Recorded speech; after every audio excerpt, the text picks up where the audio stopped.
What is going on, everybody? What is going on?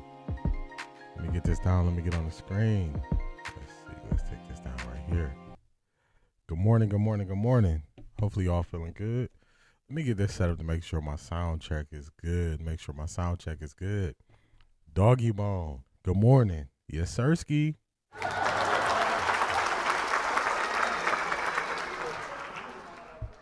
Black Pearl, top of the morning. Top of the morning, top of the morning. What's going on?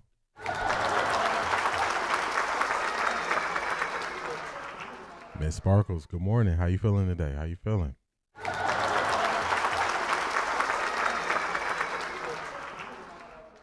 Latika, what's going on? Good morning. I don't think he went to school nowhere. If he went to school, he didn't learn nothing. They ain't learned nothing out here, y'all. Lucrative Vision 58, good morning.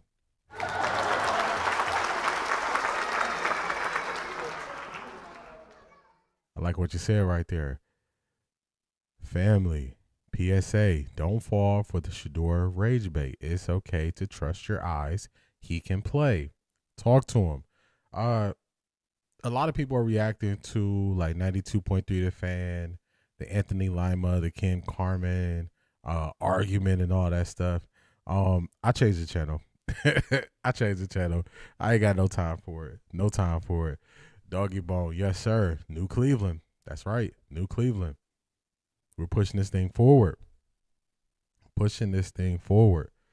Zedric, good morning. How you feeling?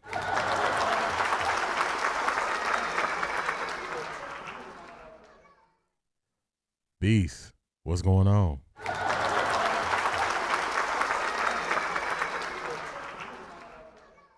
Good morning, Charmaine. How you feeling today? Hardest working woman in Ohio. That sound is good. There we go. Great D, just trying to warm up another day. Yes.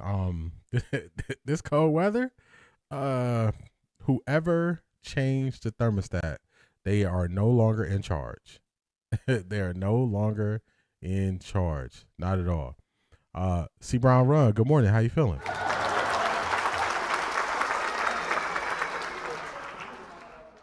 Miss Sparks, that's correct. Yes, New Cleveland. Tiger 84. Can you say hi, Nina? Good morning. Hi, Nina. How you feeling?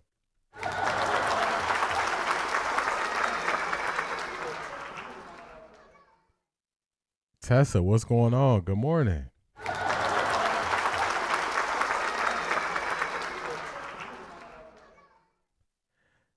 Y'all, good morning. I want to see Baker's racial makeup because he's been giving it to Cleveland media and Kevin. Tessa, he has. I got something for you. Let me play this. Well.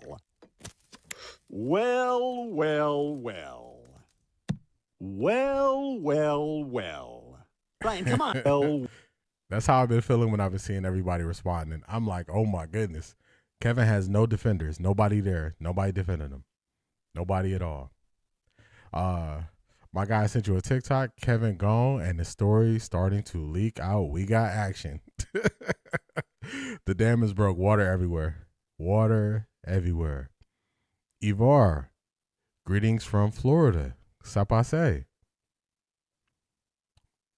Add Will Levis to the list of QBs they want in Cleveland. Man, come on now. Come on now. Stop it. Get some help. I can't go for that. I cannot go for that. A.M. Williams, good morning. How you feeling? How you feeling?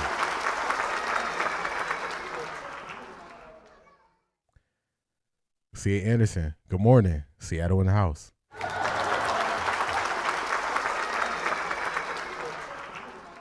Definitely hit the like button on the way in, y'all. Hit the like button on the way in. We got a great show for today. It's getting out of hand. Baker Mayfield is fighting back. He's like, hey, I was not done right. They did me wrong. And it's people in Cleveland trying to change the narrative of what went down and how it went down in Cleveland. So we're going to get to that. Kurt Warner, I like where Kurt Warner is going. Kurt Warner is questioning how people cover players and how they speak on them. So we got a great show. Nate Shieldchase, he called out some Cleveland beat writers in 2014. 2014. We're going to get to that. We got a lot today, y'all. We're going to do a mock draft later on. We got UNK ending up on the wrong side again. He just keep ending up on the wrong side. I'm going to break down how and why he keeps ending up on the wrong side. So we got a great show today. We got a great show. Great show. Yeah, Tessa, I had to get it. Also, Tessa, I got you added to the Patreon supporters list. So on the intro, I got you on there. So I had to get it. It's too much stuff happening, and that's the only response is well.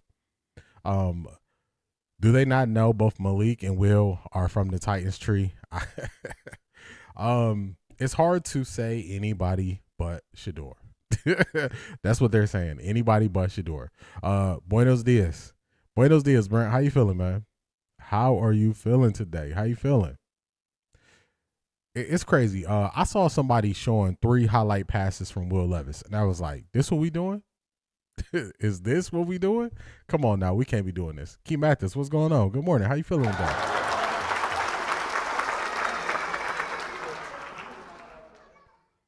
Daryl coming in at the last minute to paint Baker as the bad guy more. Him not being as innocent doesn't make what Baker said less true. Talk to him, Zedric. What they do is they will try to attack your credibility. They will never attack your argument. It's a reason. Have y'all noticed? Even in the comments, people that don't agree with me, they never call me a liar. They never call me a liar. When I say somebody has a loser mentality and I point out the reasons why and I just play what they said, they never come back and fight for themselves. They never come back and say, I don't have a loser mentality. They never do. They never call me a liar. They just can be mad in silence. Baker is right and not petty. Baker is right. And you have to look at guys who previously played for Kevin Stefanski, guys who are no longer in the NFL. Where are the guys who aren't in the NFL anymore that have played for Kevin Stefanski who are saying, nah, this is my guy. This is my guy. So far, we found Kirk Cousins, and he's still in the NFL. But anybody else outside of NFL, we haven't found anybody. We've heard a guy who was a practice squad player. He is also Haitian. Shout out to him. He was questioning Kevin Stefanski, and he said he didn't treat him like a human being. So we only have people saying that Kevin Stefanski is not like that. So that's all we got. You about to lose your job. You about to lose your job. Everybody stay on that side when they switched up. You switched up, stay on that side, man. Good morning, Marie. How you feeling today? How you feeling? Hope you're doing well. Hope you're doing well. They will be the same ones crying when he's great on another team. This media, Cleveland media, I just turned off the channel. I just turned off the TV, y'all. I turned the TV off. I love that Baker is speaking his truth. Cleveland media does a good job of deflecting. They do. They never hit the points. They never hit the points of what people are actually saying.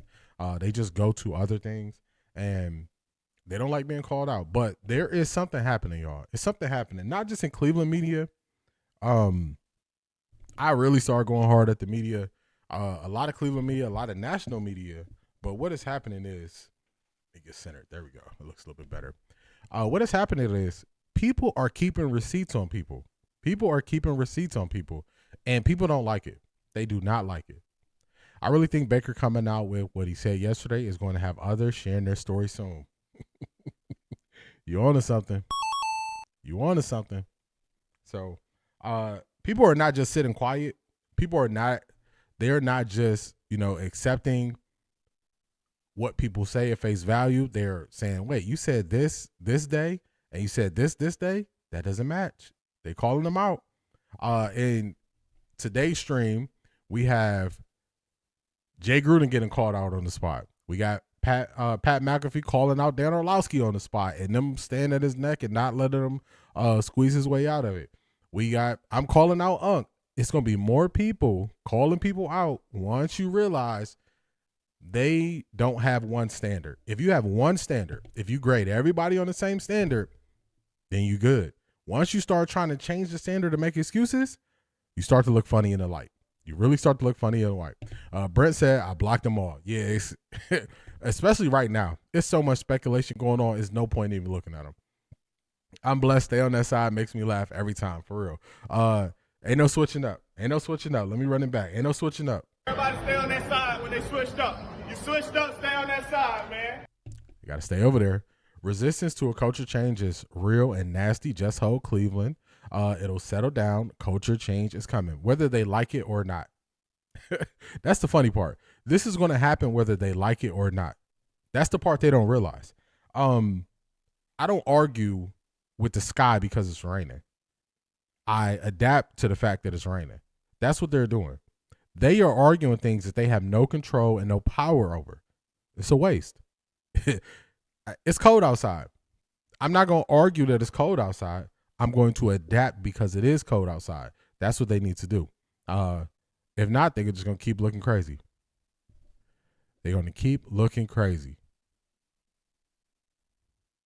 No shade. Baker been speaking this whole time. He said he loves that Shedeur has people on his side because the media made it tough for him in Cleveland when he was there. The media did do that. They were calling him out for having commercials. Why he got all these commercials? You know, you can't be focused on football because you got all these progressive commercials. Progressive is in Cleveland. It's very easy for him to shoot those commercials. They just made stories out of stuff. And he was going tit for tat with them, and they didn't like it. People don't like when you match that energy that they have. But if you started, why are you mad that I just match your energy? There should be no problem with that, right? Baker is known for being the most likable and generous players in the league. Kevin and the Browns try hard to defame him. They did. And they were hoping he was going to go to Carolina and disappear. That's what they were hoping. They were hoping that. James Woodard, good morning. How you feeling?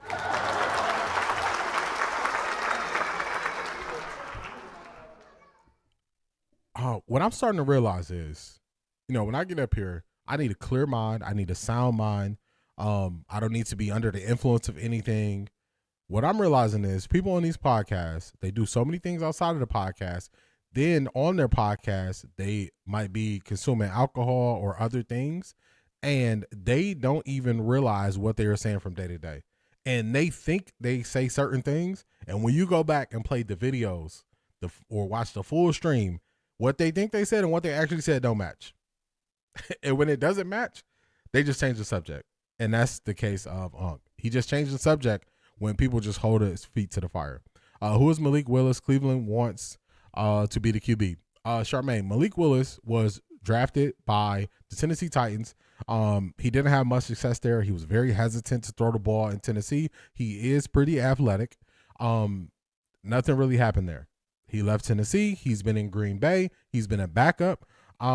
He has started less games in his career than Dylan Gabriel. He has started less games in his career than Shedeur Sanders. And they're saying give Malik Willis $20 million a year. It's insane.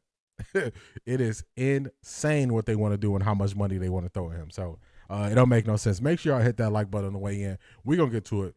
We got a pretty jam-packed show that we're going to have to get to. That we got to get to it, y'all. We got a lot of points to hit. But we're going to start this thing off right. We're going to start out with motivation. And motivation is coming from Kobe Bryant.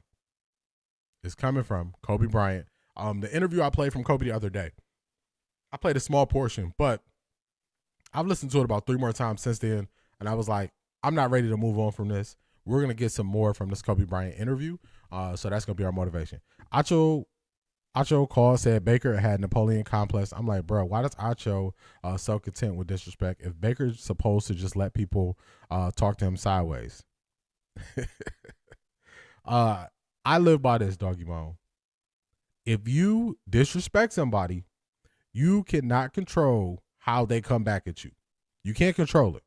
So if you notice, even when I'm talking about people in sports media, I'm usually saying they have a loser mentality based on their takes. I'm not talking about, I try not to. I ain't perfect. I try not to talk about their size. I try not to talk about their height. I try not to talk about those things. I'm not perfect, y'all. Sometimes it slip out. But I try not to go along those lines. I try to stick to what they actually say. But everybody doesn't live that way. And just like Mike Tyson said, everybody got a plan until they get punched in the mouth. And I'm not advocating for violence, but I can always tell the person who doesn't know where the line of disrespect is, and they've never had to face consequences for their disrespect. You can always tell. You can always tell. You can always tell. You can always tell. I came across a Cowboys YouTube channel that was calling Dano out. He showed Pat McAfee calling Dano out on his show. Tired of the 0-16 QB discrediting black QBs. He's either racist or a clown. Oh, we gonna get to it. You know I got that. You know I got that clip waiting because I saw that and I was like, oh man, the tide is turning. The tide is turning. Right, but Acho is used to being a floor mat. Yeah, just getting walked over because he wasn't good. Let's get to it. We're gonna start off with Kobe Bryant, y'all. We're gonna start off with Kobe. Let me get to it. Where we at? Where we at? Let's get this down. And let's go here. And this is about, it's gonna be about 6 minutes long. He's gonna make about 3 different points that I really want to touch on. So I'm just letting y'all know it's gonna be a little bit longer, but I do have to pause, stop, get my thoughts on it as we go. Selma Fudd, what's going on? Good morning. Happy hump day. How you feeling, man? How you feeling? Black Pearl says, shaking my head. His takes are diabolical. He really grind my gears. Yeah, I turned off the chasing. I turned off the station. I don't need to see nothing he got going on. Nothing he has going on. Detroit Gemini, good morning. How you feeling?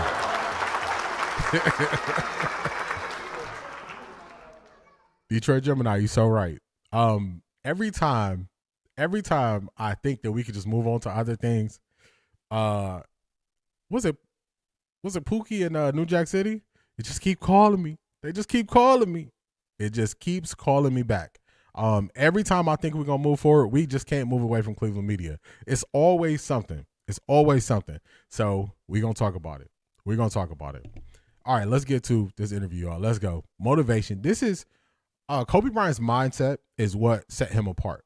It's his mindset. And I've listened to Kobe interviews. I listened to him. I listened to this a couple times in passing. But, you know, sometimes you got to listen to it a couple times and really key in on what they're saying. This was one of those ones, and his mindset really, really shines here. Really shines here. You started getting a little bit more playing time. I think you did 7.2 points a game because they won't let you play. The coach was just not putting you in there. Yeah. Second season was like 15. I bet if you take your first 3 and you played college, your 25.4 would be a 26.5, 26.6 type of a number. Yeah. But your first 3 seasons, then the one game, it's the last game of the season, you play Utah. Yeah. The one where you shoot 3 air balls at the end. 5. It was like 5. And then you hit one and his team doesn't go in, right? Mm-hmm.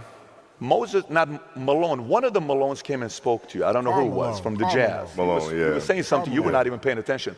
Shaq was whispering something in your ear. What did Shaq say to you in that moment? I don't even know. You don't remember? No, I wasn't paying attention. Got you know, like it was, you know, like for me, it's maybe it's a little like asshole of me or whatever, but whatever. He was trying to whisper encouraging things. I was like, I'm fucking fine. Okay, I shot 5 air balls on national TV in front of millions of people that cost us the series, and I'm 18. I'm fine, dude. How does somebody get there mentally with that public humiliation? To some people hurts them and they don't come back because, you know, there was a player, Barbosa. I don't know if you remember Barbosa. Yeah, of course you remember. Of course. He was extremely talented for a quick first step, but they said he wouldn't do well when the spotlight was on him. Yeah. How did you get mentally? Brent, no one can touch Kobe's mentality, for real. And also, this is good to see because now you can see the difference in the loser mentality and the winning mentality. And sometimes you got to see the difference to know what you're looking at. And you see how everybody was trying to console him. And he's like, look, I missed the shots. He's going to get to why it didn't impact him the same way, which that is what makes his mindset different. He wasn't having no pity party. He wasn't like, oh my goodness, it's the end of the world. CJ Stroud is somebody who can bounce back. CJ Stroud, you don't need a pity party. Listen to what Kobe's going to say here. This is what CJ Stroud needs. Hey, this is a great day. My phone and TV are on sync for the first time since forever. Oh my goodness. You know, sometimes I'm a business day behind, so you know my stuff be off, but hopefully that means it's going to be a good day. Hopefully that means it's going to be a good day. Let's see how Kobe explains how he dealt with failure. He practiced for hours before any others even showed up for practice and stayed late after practice. Yes. I broke that down.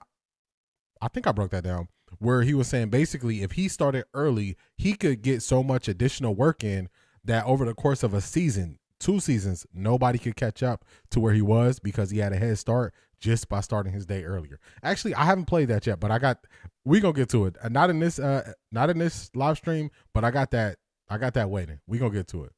Mentally and emotionally so strong where it doesn't bother you. Well, you know, you got to look at the reality of the situation. You know, like for me, it's not, you know, you kind of got to get over yourself. Like, it's not about you, man. Like, okay, you feel embarrassed. You're not that important. Like, get over yourself. That's where you go. Get over yourself, right? Like, you're worried about how people may perceive you, and like you're walking around and it's embarrassing because you shot 5 air balls. Get over yourself, right? And then after that, it's okay, well, why did those air balls happen? Got it. High school, year before, we played 35 games, max, right? Week in between, spaced out, plenty of time to rest. In the NBA, it's back to back to back to back to back to back to back. I didn't have the legs. So you look at the shot, every shot was online. Every shot was online, but every shot was short, right? I got to get stronger. I got to train differently. The weight training program that I'm doing, I got to tailor it for an 82-game season so that when the playoffs come around, my legs are stronger and that ball gets there. So I look at it with rationale and say, okay, well, the reason why I shot air balls is because my legs aren't there. I go, well, next year they'll be there. That was it. Done. And then there you have it. He didn't sit there and cry or any of those things. He just said, okay, I have to figure out the why. Why does this happen? Why were my shots short? Oh, my shots were short because my legs weren't there. They were on target, but they were short. You figure out the why, then you can move forward, and then you can correct the why. So even CJ Stroud, everybody just said, oh, CJ Stroud, he had 4 interceptions. Okay, let's figure out the why. At least 2 of those, he was really late with processing and getting through his reads. Is that something that can be corrected? Yes. Speed up your clock. Speed up your clock. Get through your reads faster. Be able to pre-snap read that you got to cut one half of the field off based on what's happening. You can bounce back from failure. You just can't just sit there in failure and let failure determine and dictate who you're going to be the next day. You got to figure out why you failed, start correcting the reason why, and show up better when you get the next opportunity. That's what you have to do. That's what you have to do. Tragic loss. Big time loss. Big time loss. Shout out to Black Pearl. Oh my God! Wow!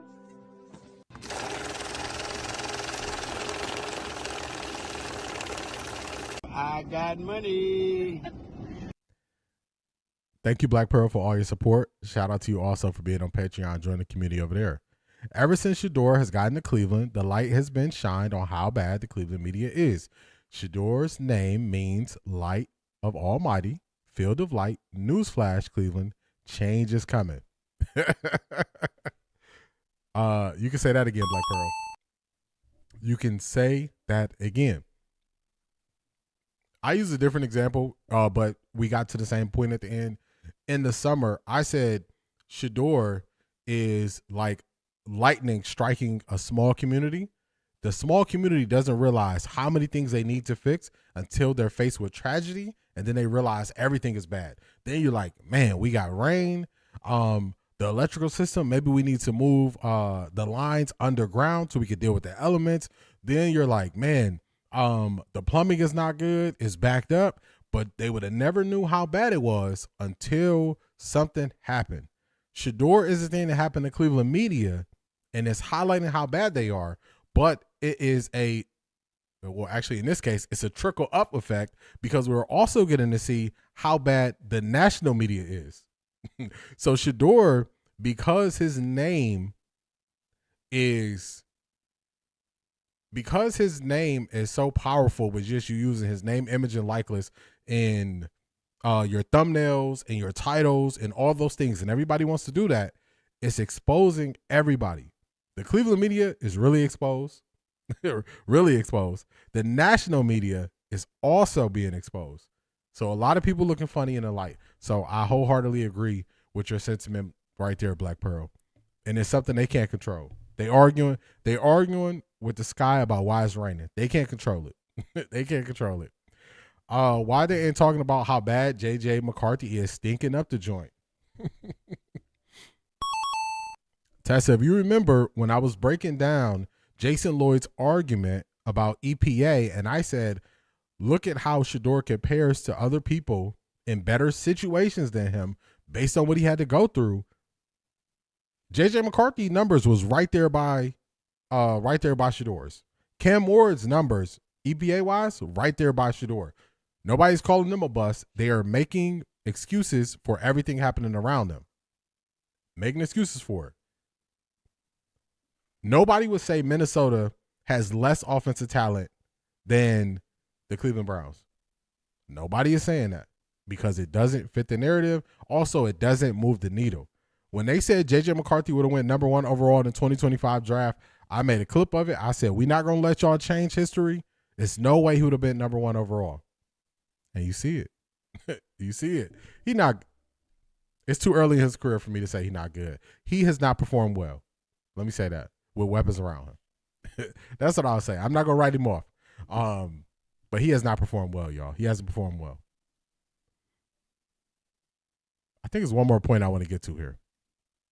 What is your process of improvement with your schedule leaving? Because, Phil Jackson gets asked between you and MJ, right? Because he coached both of you guys. So, you constantly gets asked that question. He's always going to pick the first child. He's going to pick the first child. But I tell you, he said something about you that to me, it's a level of respect that any player can duplicate what he said about you. To me, the level of respect for that is a whole different level.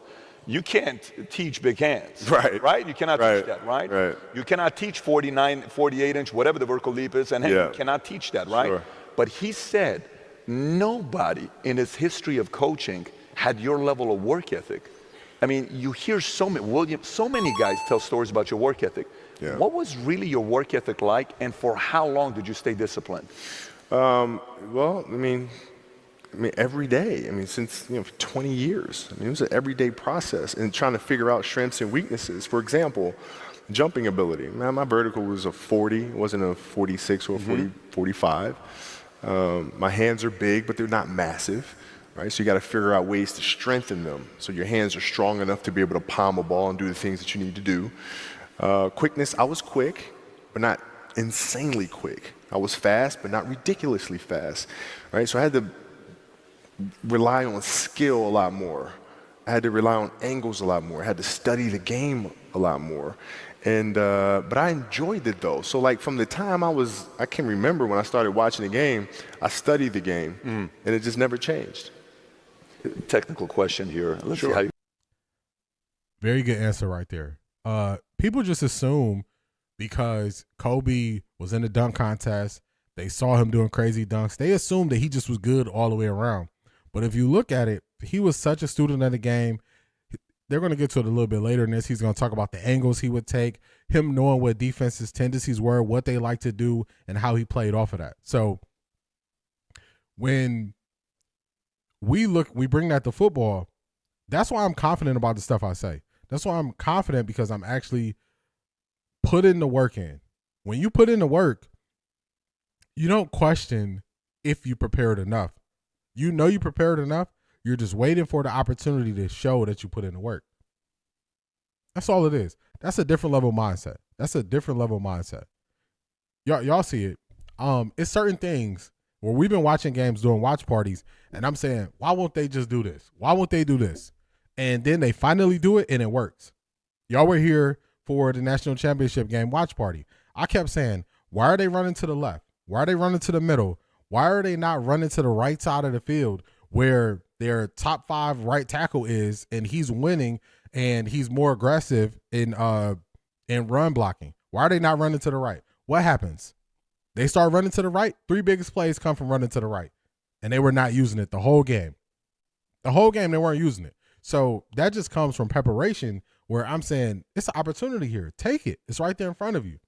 No difference than when I was telling y'all about the read option with Shedeur. I'm like, Shedeur is more athletic than people see and that people realize.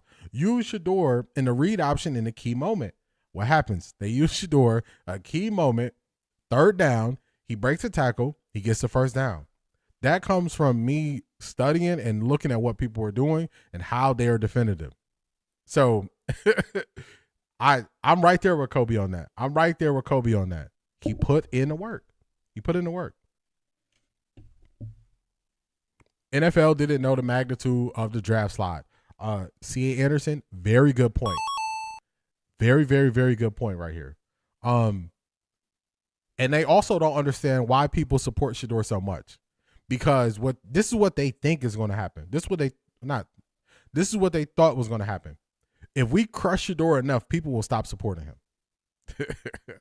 It went the opposite. The more they crushed Shedeur and treated Shedeur like he did not deserve to be in the NFL, people got on his side even more. It had the opposite effect. So now they don't know what to do. Now they just got to use Shedeur for his name for clicks. They never seen anything like it. This was the part that moved me. Yeah, I watched this whole thing again. We could get to more of it. Doggy Bone said, "Don't get me started." Doggy Bone, you called it out. You called out that they never throw to the right side, and I was saying, why don't they run to the right side? It was crazy. Good morning, TK. How you feeling? How you feeling today?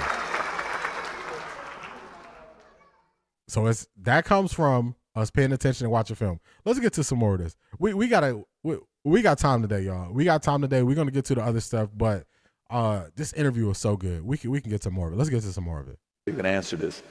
Who would Shaq be if he had your work ethic? He'd be the greatest of all time.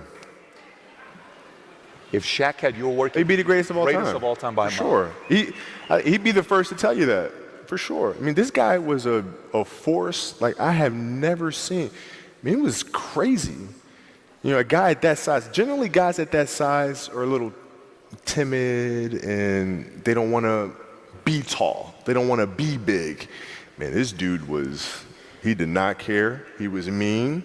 He was nasty. He was competitive. He was vindictive. It's a classic underdog story. I'm watching football for Shedeur. TK, untapped market. I always say this. It's an untapped market of people who are not really going to sit there and watch every football game. But if Shedeur is playing, they're going to tune in. It's an untapped market.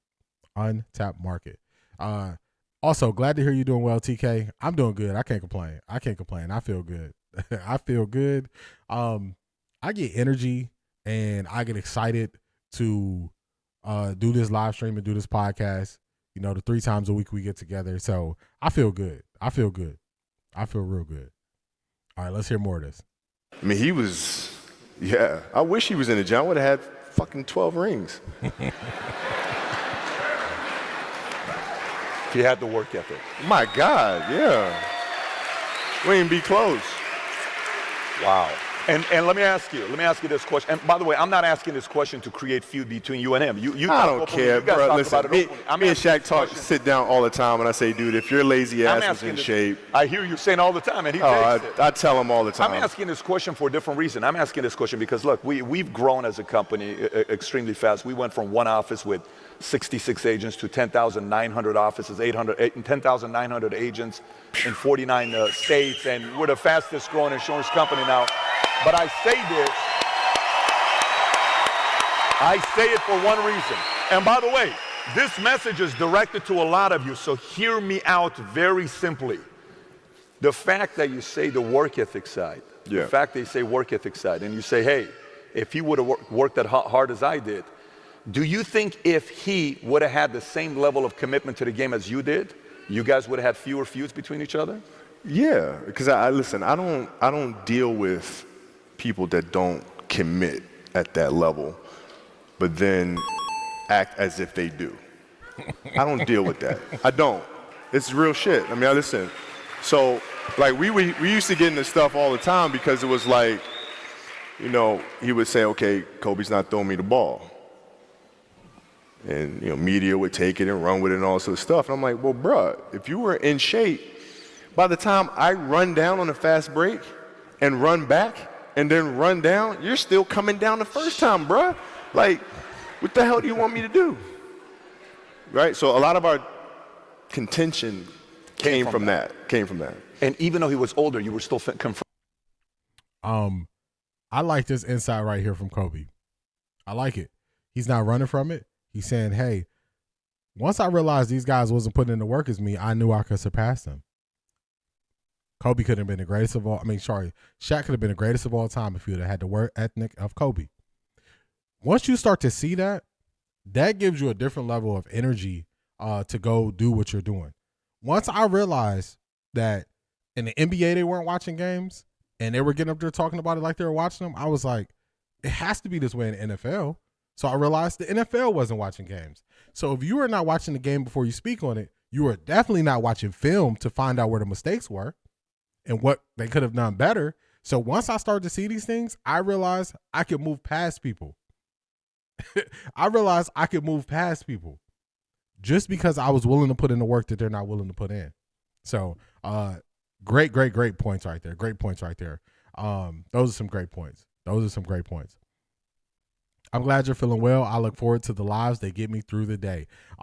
That's the goal. That's one of the things I actually think about. And I'm like, I could go live for 2 hours. I go live for 3 hours, but this become part of our lives with how we go through Monday, Wednesday, Friday. So I definitely look forward to it. TK said, nah, I can't get with PBD. She said, I cannot get with PBD. I can't get with him. She said, nah, that ain't the dude. That's funny.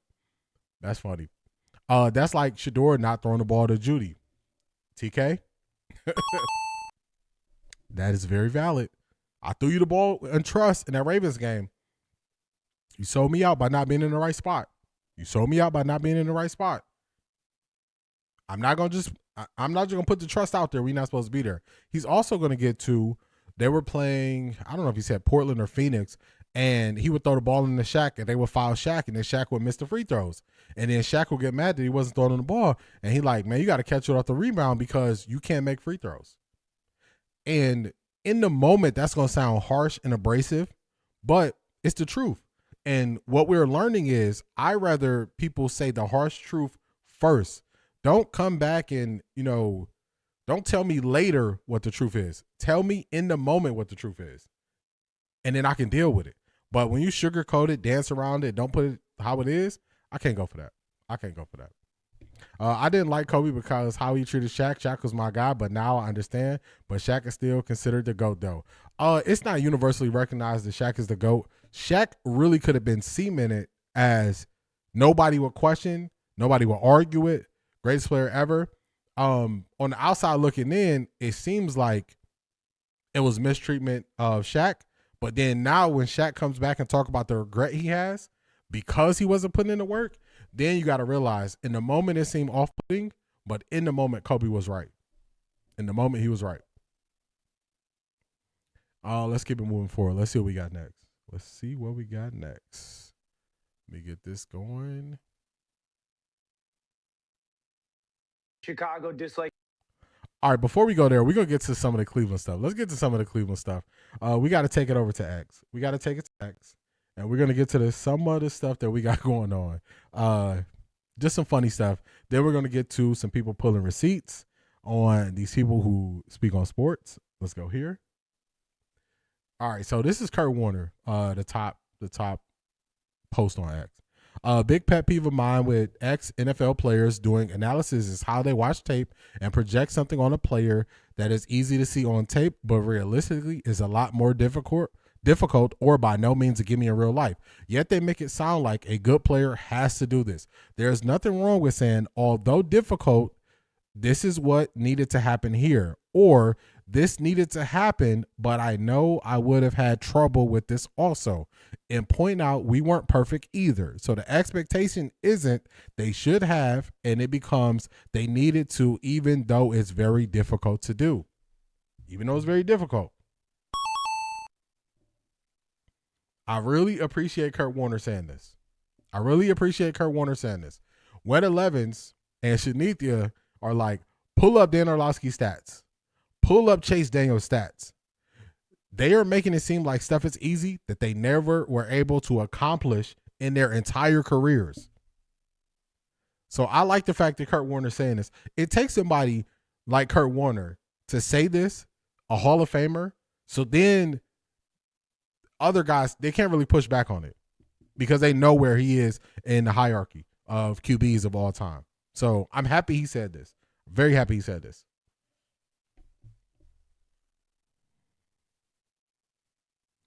You see the Bills owner placing the blame on McDermott for drafting Keon. Keon definitely getting released. Yeah. I remember Tessa asked me about Keon Coleman.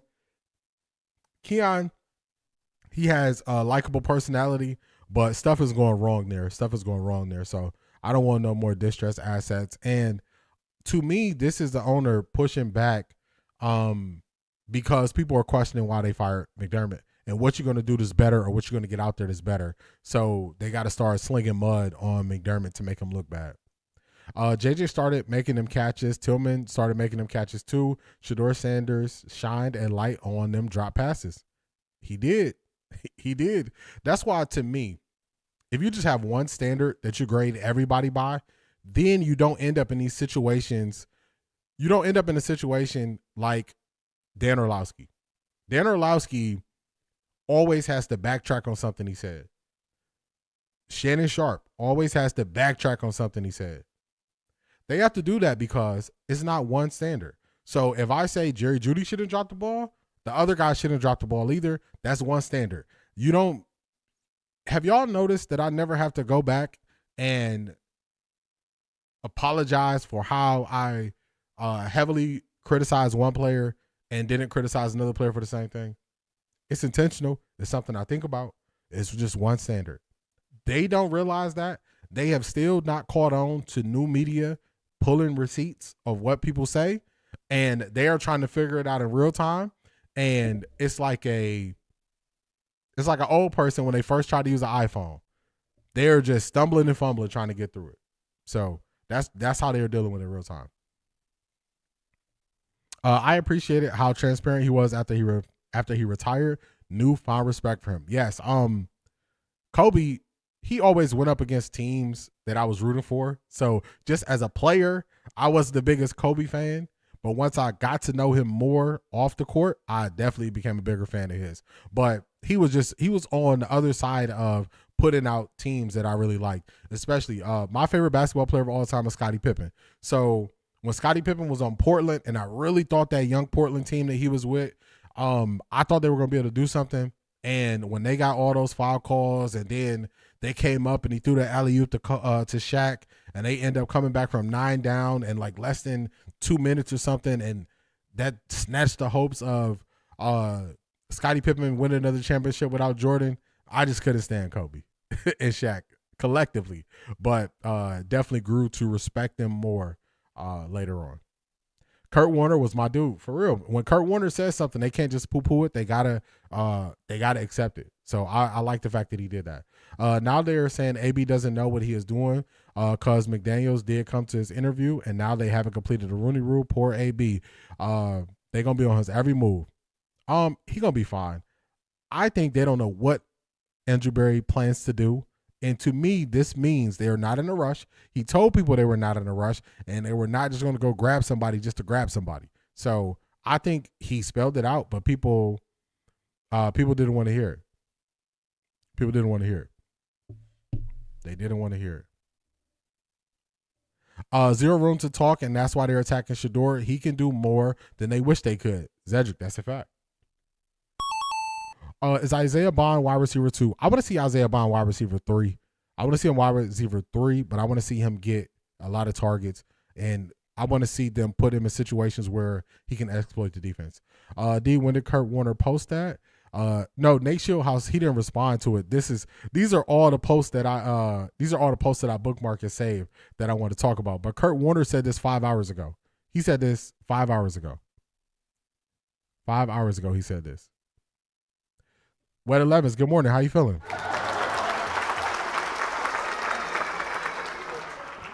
This is an old post from Nate Shieldhouse. This from 2014. It's from 2014. So he didn't respond to Kurt Warner. This from 2014. AB and Haslam already set the standard on how these 120 days were going to go. It's funny how no one wants to listen to their own words, for real. Why wide receiver 3? Because he's a rookie? No, because so normally how it goes is you have 2 outside wide receivers. Those are normally your 1 and 2 wide receivers. So for me, I want him to be wide receiver 3 because of where they utilize him in the formation. So like a wide receiver 1, they usually have one side of the formation they line up on, or as a wide receiver 1, if you ever have a bunch, you will have the one wide receiver to one side of the formation, the bunch will be on the other side of the formation. So if he is a wide receiver 3, he will never just be isolated on one side and they can just double him and take him away. If he's a wide receiver 3, you can put him in a slot, you can put him in a bunch, you can do so much more with him as a wide receiver 3. As a wide receiver 3, you can do much more with him. So, yeah, I think that's the best way to explain it. That's the best way to explain it. I want him to be moved around. I don't want him to have a set side of the field that he always plays on. I want them to move him around so he can attack more defenses, and that's usually easier for coaches to do with the fast, speedy wide receiver 3 than it is to just have them as the 1 or the 2, because usually the 1 or the 2, you might have a wide receiver 1, they always on the right side of the formation, wide receiver 2 always on the left side. Sometimes you flip-flop them, but the wide receiver 3 is the one who you're going to move around all over the field.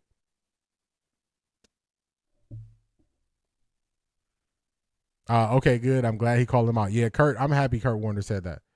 I'm happy he said that. Now Kevin Stefanski left the building. They're trying to find a new leak. Yeah, it ain't working. It ain't working. It's not working, C. Brown Run. Did you see Joe Burrow post shots fired at Josh Allen? Oh, no, I didn't see it. I didn't see it. Wet 11s, if you can get to it, drop the link. Drop the link. I'll pull it up. I met Scotty before when I worked at Avia, the rental company. Loved him before, side-eyed him after. Was rude, but it seemed like he was in a rush. Dang. Zedric, you know how they say it's best to not meet your heroes? You know how they say it's best to not meet your heroes because, you know, we put them on a pedestal, we view them a certain way, and a lot of times they're humans too, and they're doing human things, but it stick with us more because of who they are. So it stick with us more. Okay, I was like, Nate is spicy already. Yeah, no, this is funny. This is from 2014 when LeBron decided to come back to Cleveland, and he was saying Cleveland beat writers become relevant again, which I think is funny. So this is just to show you that people have always looked at Cleveland beat writers a certain way. That's the only reason why I saved that. Only reason why I saved it. The deep pass got you, not just the deep pass. Yes, they could just utilize them a lot more, TK. I hope IB will be in the lab working on his route running. I agree with that. Definitely where he could work on some things so they can use his speed in like short field situation with some choice routes and stuff like that. I think he could dominate that way. D, I heard Sean King say that Jenke is a top-notch receiver, and he is playing that way because of the QB play, because he was good when Winston was a QB, and Tate is not better than Jenke. Shaking my head. Okay. With Sean King, I'll tell you what, I've been breaking down all of Jerry Jeudy's routes. What Jerry Jeudy does well, because he's not just a bust. He was very good in college. He is not just a bust. This is what Jeudy does well. Jeudy is good if he has to make one move on the play. So if he has to make one move, if he has to run the post, if he had one move, he is really good at it, y'all. One move only. You get one good move from him on a route. If you want him to do more than one thing, that's where it gets a little loose. So I can understand how you would say he's good, but to say maybe coming out of college, you could probably argue he was better than Carnell Tate because he got the award for the best receiver in college. Maybe that's what he's saying. But if he's talking about today, I don't know anybody that would say Carnell Tate is not a number one over Jerry Jeudy. So I Sean King, when he speaks from his experience, it makes a lot of sense to me. I'm telling y'all, when these people put this analyst hat on, something happens. They get more performative on the mic, and sometimes the stuff they say just don't make sense. He only had one good year, really, really good year. So to try to blame it on the quarterback, what happened all the other years? You know what I'm saying? He's not a rookie, so I don't know what Sean King talking about. I just don't know. I can't work my way through that. I maybe coming out of college, that's the only thing I could think of. I can't think of no other way he would say that. I be a smart too reminds me of LeJohn. Yes, I think he's going to be fine in the league. Remember when people were saying Isaiah Bond shouldn't be in the NFL? Cleveland beat reporters, Jason Lloyd, Zach Jackson, saying he shouldn't be on the football field. Y'all remember that? Notice how they stopped saying that, and they were saying that towards the end of the year? I wonder why. I wonder why. Lack of leaks make it highly sus that Kevin Stefanski was a leak. That's it. That's the answer. Sean right some of the time. Yeah, I think if he's speaking from his experience, he's better. But when he's trying to be an analyst, it just goes off the rails too much because he always takes it away from football. King be tripping, but must be friendly with Janky. The only way he can make that insane comment. They called him a Jag way before Shador got to Cleveland. They called him a Jag when he was still on Denver. So I don't really know what Sean King got going on. Facts D, he's from Arkansas, so it was cool to see him at least. I met a few celebrities that summer. Yeah, out of the celebrities I've met, ones that get a bad rap in the media, it's surprising because I didn't experience them that way. I met Johnny Manziel. I met Maverick Carter.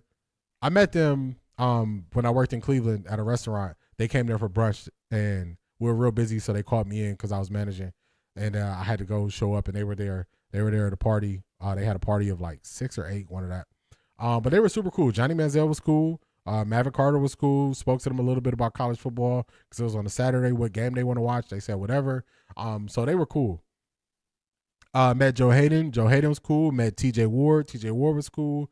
Fun fact, I was in the LeBron commercial where he said he was coming home and all of Cleveland was with him. I was in that commercial. It was a very long day.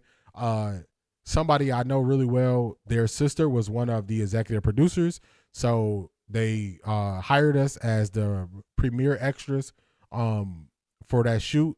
And LeBron was right there. Other players were there. Met Tyronn Lue.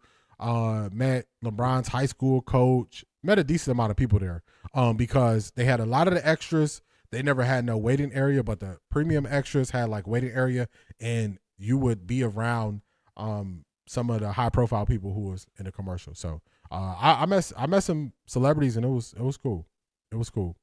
I don't know if I met a celebrity and it was a bad experience. Yeah, I don't know if I have, because usually in the setting I met them in, it was relaxed and chill, and they usually weren't rushing somewhere. So like if I met them in a club or like that was a commercial shoot, so they're chill. They expected to be there, so that could be the reason why it wasn't as bad. That could be it. Sean King is the ops. Wet 11 says she ain't trying to hear it. She ain't trying to hear it. C.A. Anderson says, so is a broke clock. I hope IB and Shador will link up this offseason. Shador needed a break, then he goes back to work. He has great work ethic. For real. That's why I tell people Shador doesn't need the competition for him to be good. He's going to put in the work. He's going to put in the work on his own. He's going to put in the work on his own. I think Shador is going to get the wide receivers together. Yeah, definitely got to build that camaraderie and trust. Shador about to have all of them on that field of Texas. For real. They're going to be right at Coach Prime house. You had to take a deep breath to respond to Sean King comment. AM Williams, you see it. You see it. Because I'm trying to really figure out what they're trying to say. Sometimes it just don't make sense. It just don't make sense sometimes. No, Janky is not better than Tate. Yeah, that's why I say today, would I say that? No, if you were comparing their college careers, the last year, maybe. But besides that, I can't see it. I can't see it. You did. Let me copy that link with 11s. Let's see. Copy link address. Okay. Also, drops were not an issue by the end of that year. They were not. Kevin was the link for sure. Mary Kay said that she can't get zero information from AB on what's going on. God, I love this for them. Yeah, they got to do actual real work. They got to do real work. They got to do real You work. won't believe this, but I believe that. Okay, all right, so I see it. Ms. Brown, what's going on? How you feeling today? How you feeling today?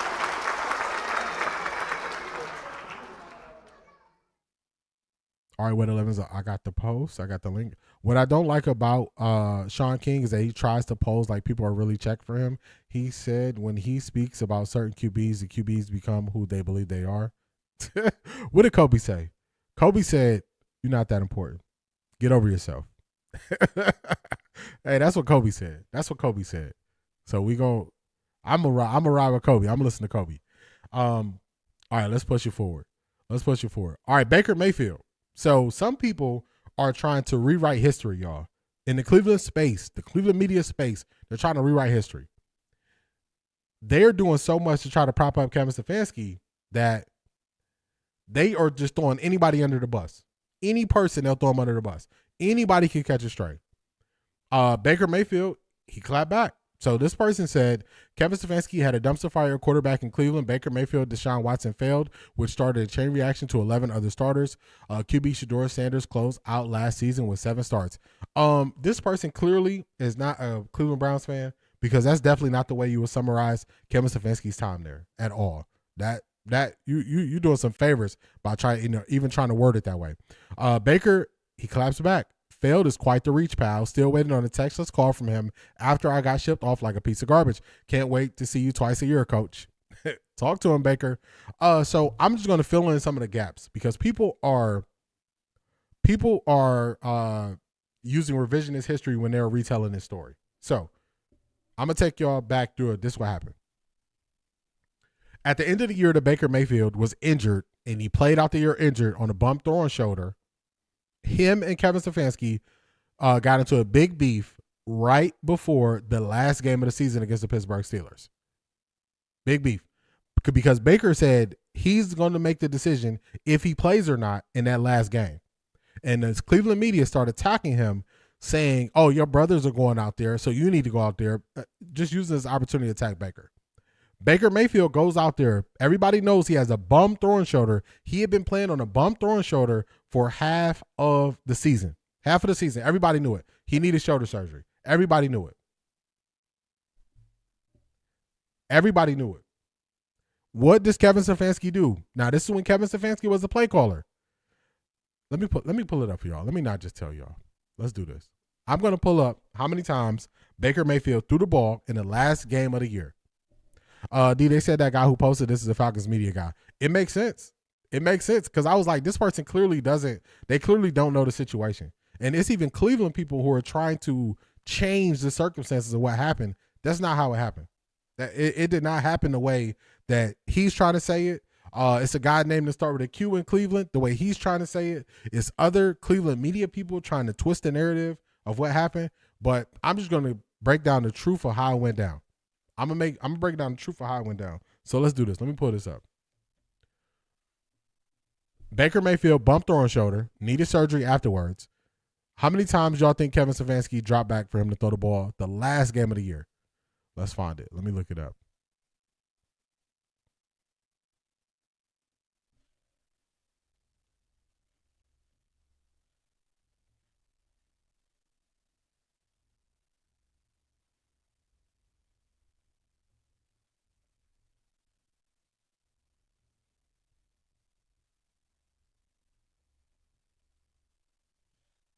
Let me pull it up.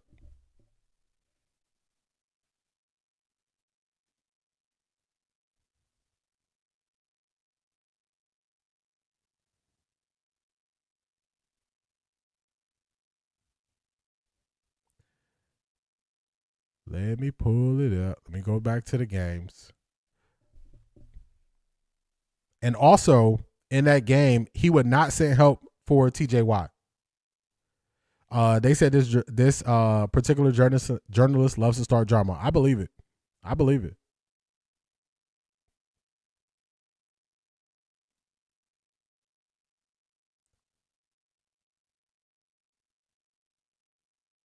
I believe that. I'm not surprised by it. But this is also to the Cleveland media people who are trying to act as if this is also to the Cleveland media people who are trying to change the narrative about what happened. They're trying to change the narrative, and it's not true because the timeline does not match, and they're doing all this at the expense of other guys, which is crazy.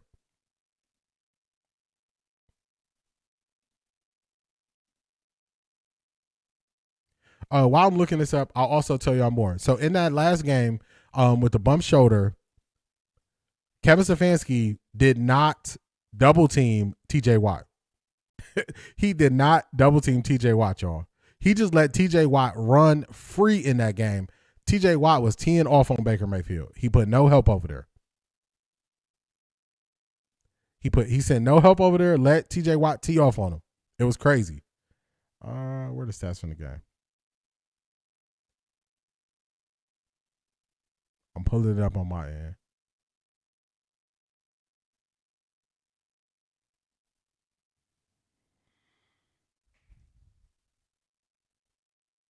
He dropped Baker Mayfield back. Remember, he had a bum throwing shoulder. He dropped Baker Mayfield back 38 times, and he gave no help. He gave no help. He gave no help to TJ Watt. 38 times he dropped back, y'all, with no help. And Baker Mayfield was very mad at Kevin Stefanski for how he called that game. He was very mad at him. Let me show y'all. He was very mad at how he called that game.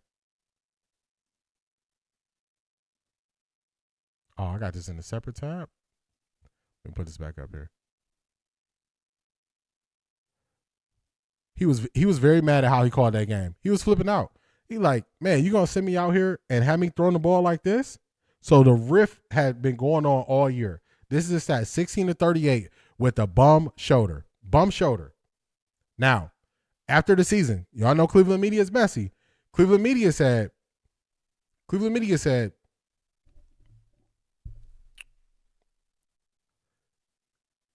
do you believe you can win with Baker Mayfield? Kevin Stefanski said yes. Cleveland, once word started getting out of the Deshaun Watson situation that he was looking to be traded, it was a few different teams who were in the Deshaun Watson, let's call it a sweepstakes, because that's what they call it at the time. Cleveland, after saying Baker was their guy, they can win with Baker, they started getting into the Deshaun Watson situation, meeting with Deshaun and all those things. After it was leaked that the Cleveland Browns had went out there to meet with Deshaun Watson and were trying to trade for him, after it was leaked, that is when Baker said he wanted to be traded. What people are doing is they are changing the time that it happened. They are changing it. They are changing the time. They are saying Baker Mayfield requested a trade. So they are trying to change the timeline. But that's not true. That is not true. Because they're trying to portray Baker a certain way. So this was on the Browns dropping the ball. And also at that time, Kevin Stefanski also said he couldn't get in touch with Baker because Baker Mayfield stopped talking to Kevin Stefanski altogether.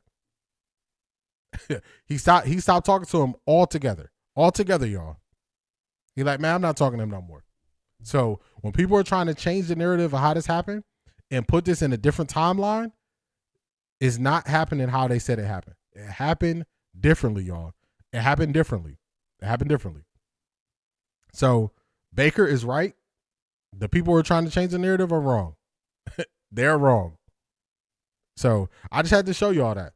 Who else would have a quarterback who has a bum throwing shoulder, who's going to need surgery after the year, drop back, throw the ball 38 times against a division rival, and not double team the star player for the other team who's a outside linebacker / defensive end?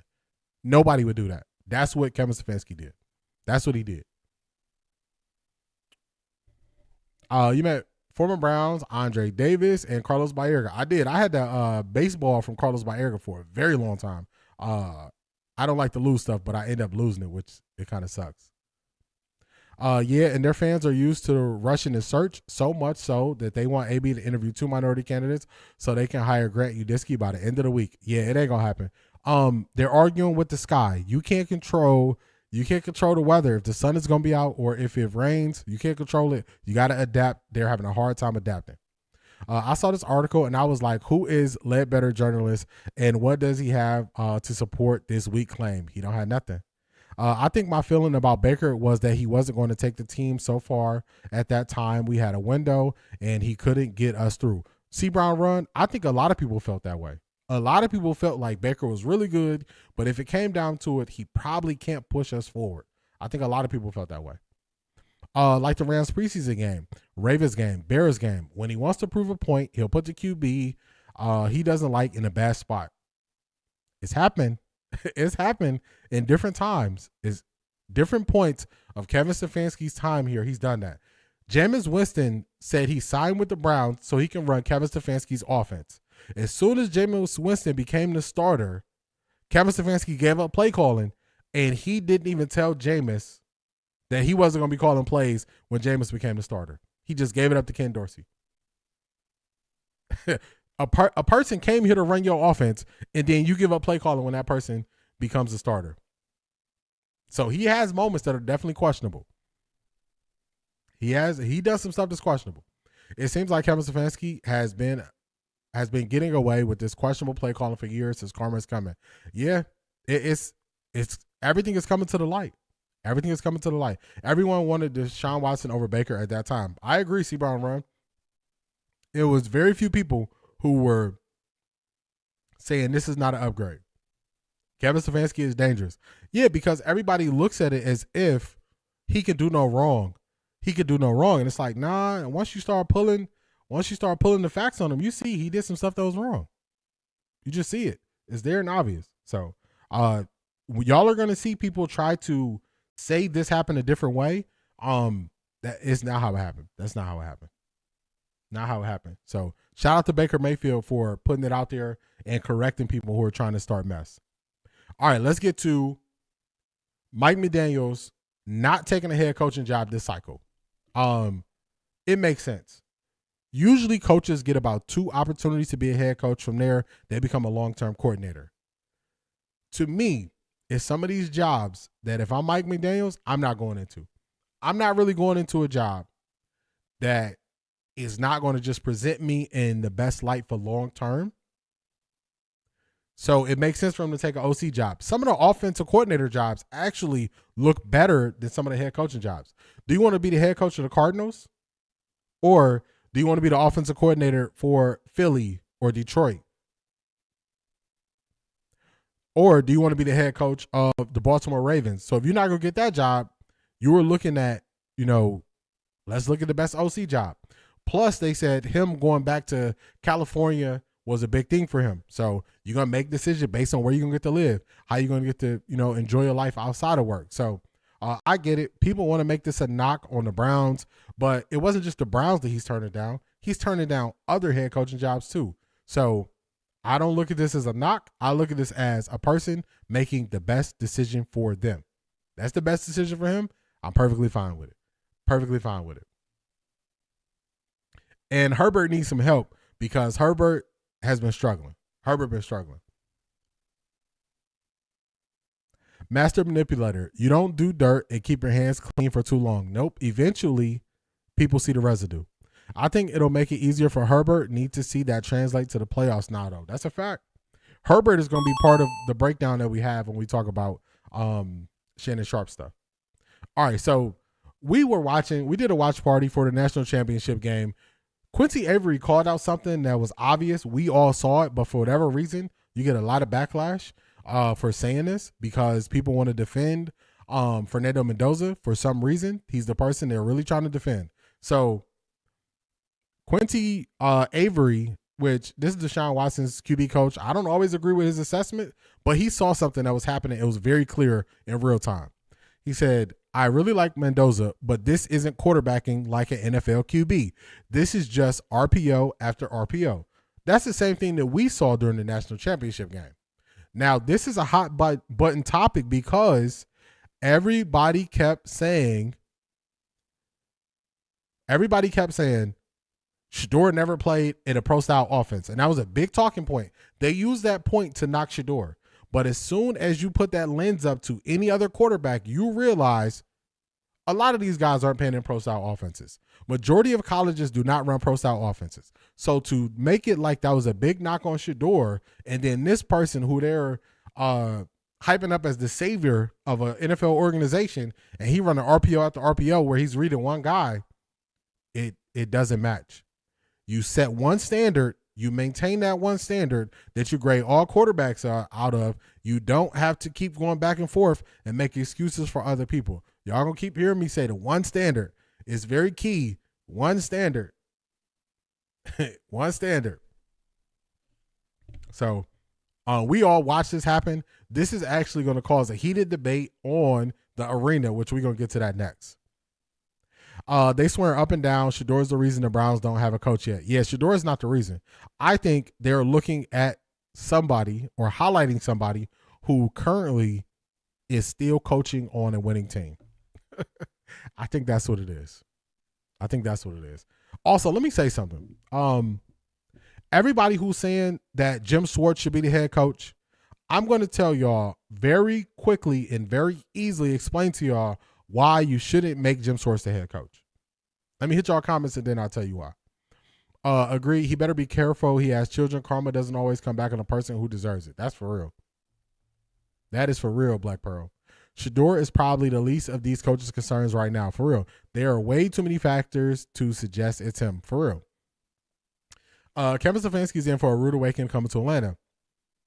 Atlanta fans aren't biting their tongue, and I don't believe Atlanta media won't go for this. I understand the question, but stay tuned, family. It just begun. Talk to him, Key Mathis. Talk to him.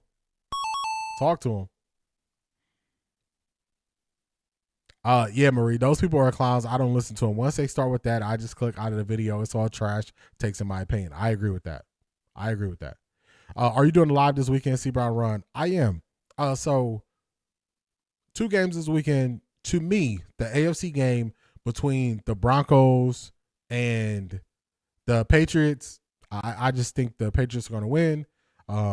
So we're going to live stream for the Rams versus Seahawks. Big showdown.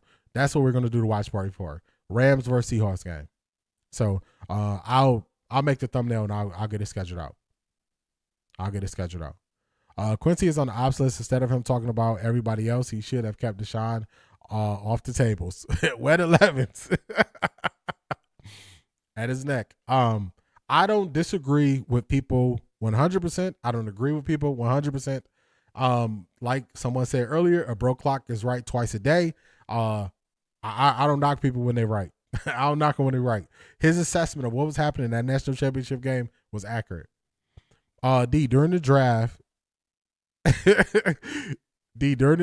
period, didn't Mel Kiper say over and over again that Shedeur was the most NFL-ready quarterback in the 2025 draft? He did. He said it a lot.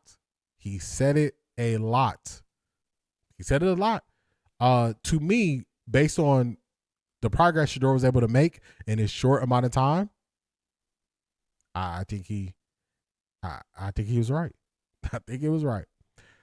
These ATL fans are using Shedeur's name to defend Kevin Stefanski. Best way to separate it is on the field. Got to deal with 8 months of this foolishness. Yeah, that's why I can't listen to it. That's why I can't listen to what they got going on. Did the Browns make McDaniels an offer? Why is it a big deal? He doesn't want to interview. Doesn't contract terms mean anything? Everybody don't have the mentality that you got to accept everything. C.A. Anderson, very valid points. They did not make him a contract offer because he never even went to the second interview. Also, when you are coming from a place of abundance, you don't have to just accept something if you don't want it. He has opportunity. He can go be an OC. All the top teams want him as an OC, or you can go and you can be a head coach. If you can't get the head coach job you want, but you can determine which OC job you want, he has abundance. He can choose. He has his right to choose. So, Clinton is Tessa. My number one wish would be Clint Kubiak, but I don't think it's Clint. I think it's somebody else. My number one wish would be Clint, because I had to take other people off the board. I don't think we're gonna get them. Like Brian Flores, I don't think he's coming here. So, Clinton is my top wish. I don't know if it's gonna be him. Nobody disagreed when Mel was saying it. Nobody did. Watch Jared Stidham ball out on the Patriots. Man, I just don't got faith in it. He had a great game when he was on the Raiders too. I just don't have. I don't have faith in him. I don't have faith in him. They will see. Stay tuned, ATL fans who are supporting Kevin Stefanski for real. Hey, let him touch the stove and realize it's hot. I don't think it's the real ATL fans that supported Kevin Stefanski. These people are not feeling him. Not these reporters or clueless people that don't matter, for real. If Stefanski could come here to the A and win with a black QB in a black city, he will be a legend. Trust me. Man, that's a lot of ifs, though. that's a lot. That's a lot of ifs. They probably aren't ATL fans. They are the same Shador haters pretending to be ATL fans. Miss K, I agree with that. I agree with that.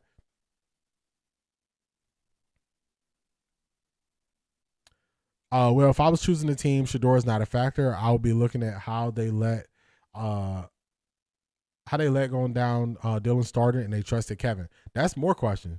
That's more questions than he answers. Let's get to. He's done it. He's done it. The defense actually got worse. Let's get to the arena, and I just want to show y'all how they are going so hard for certain people. Now, we watched the game. We saw that it was RPO heavy in the national championship game. We saw it was RPO heavy. Let's switch this setup. We saw an RPO heavy scheme. We saw they didn't really allow him to throw the ball to the end of the game, and people just defending Mendoza because they feel like they have to. I don't feel that way. We better pray for Penix. I'm praying D. I think we're on the same page. Yes.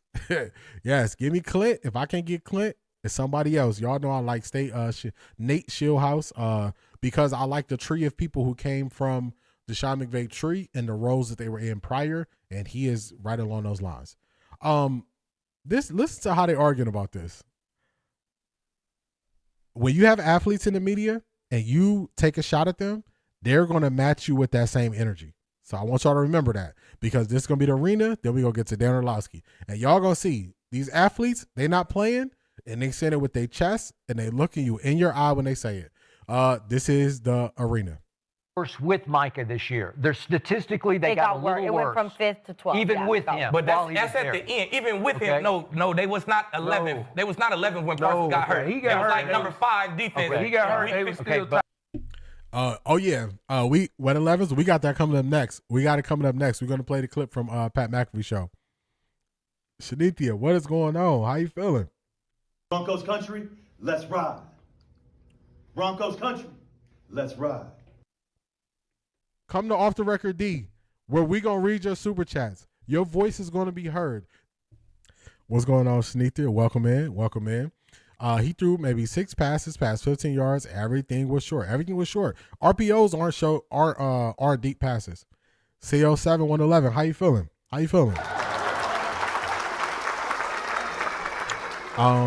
You're right. If I live in Atlanta and I'm a season ticket holder, I just want to win.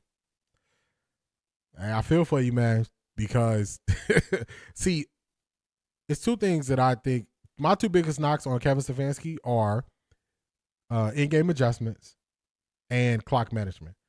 And it doesn't matter who your personnel is. If you don't manage the clock properly, then you go see. Y'all, he's not starting Michael Penix. Kirk and Kevin have worked together before. Yeah, I think he's gonna start. Kirk Cousins. Most of these people that's commenting on social media are not fans. There are plenty of my friends and family ain't pleased with this move, starting at how Kevin Stefanski treated Shador. Very valid point. Kevin gone. I'm going to let Sleeping Dogs lie. ATL hired him. He is their problem now, or is he their hero? All I know is goodbye, for real. He ain't my problem no more. I like that sentiment, C.A. Anderson. I just find it funny, the lengths they're willing to go to try to defend him. He can complete a screen, at least. He can. His best throw was a back shoulder fade on 4th down. He had good ball placement there. So, I mean, one good throw. He threw up a jump 50-50 ball on the right side, so that was his second best throw.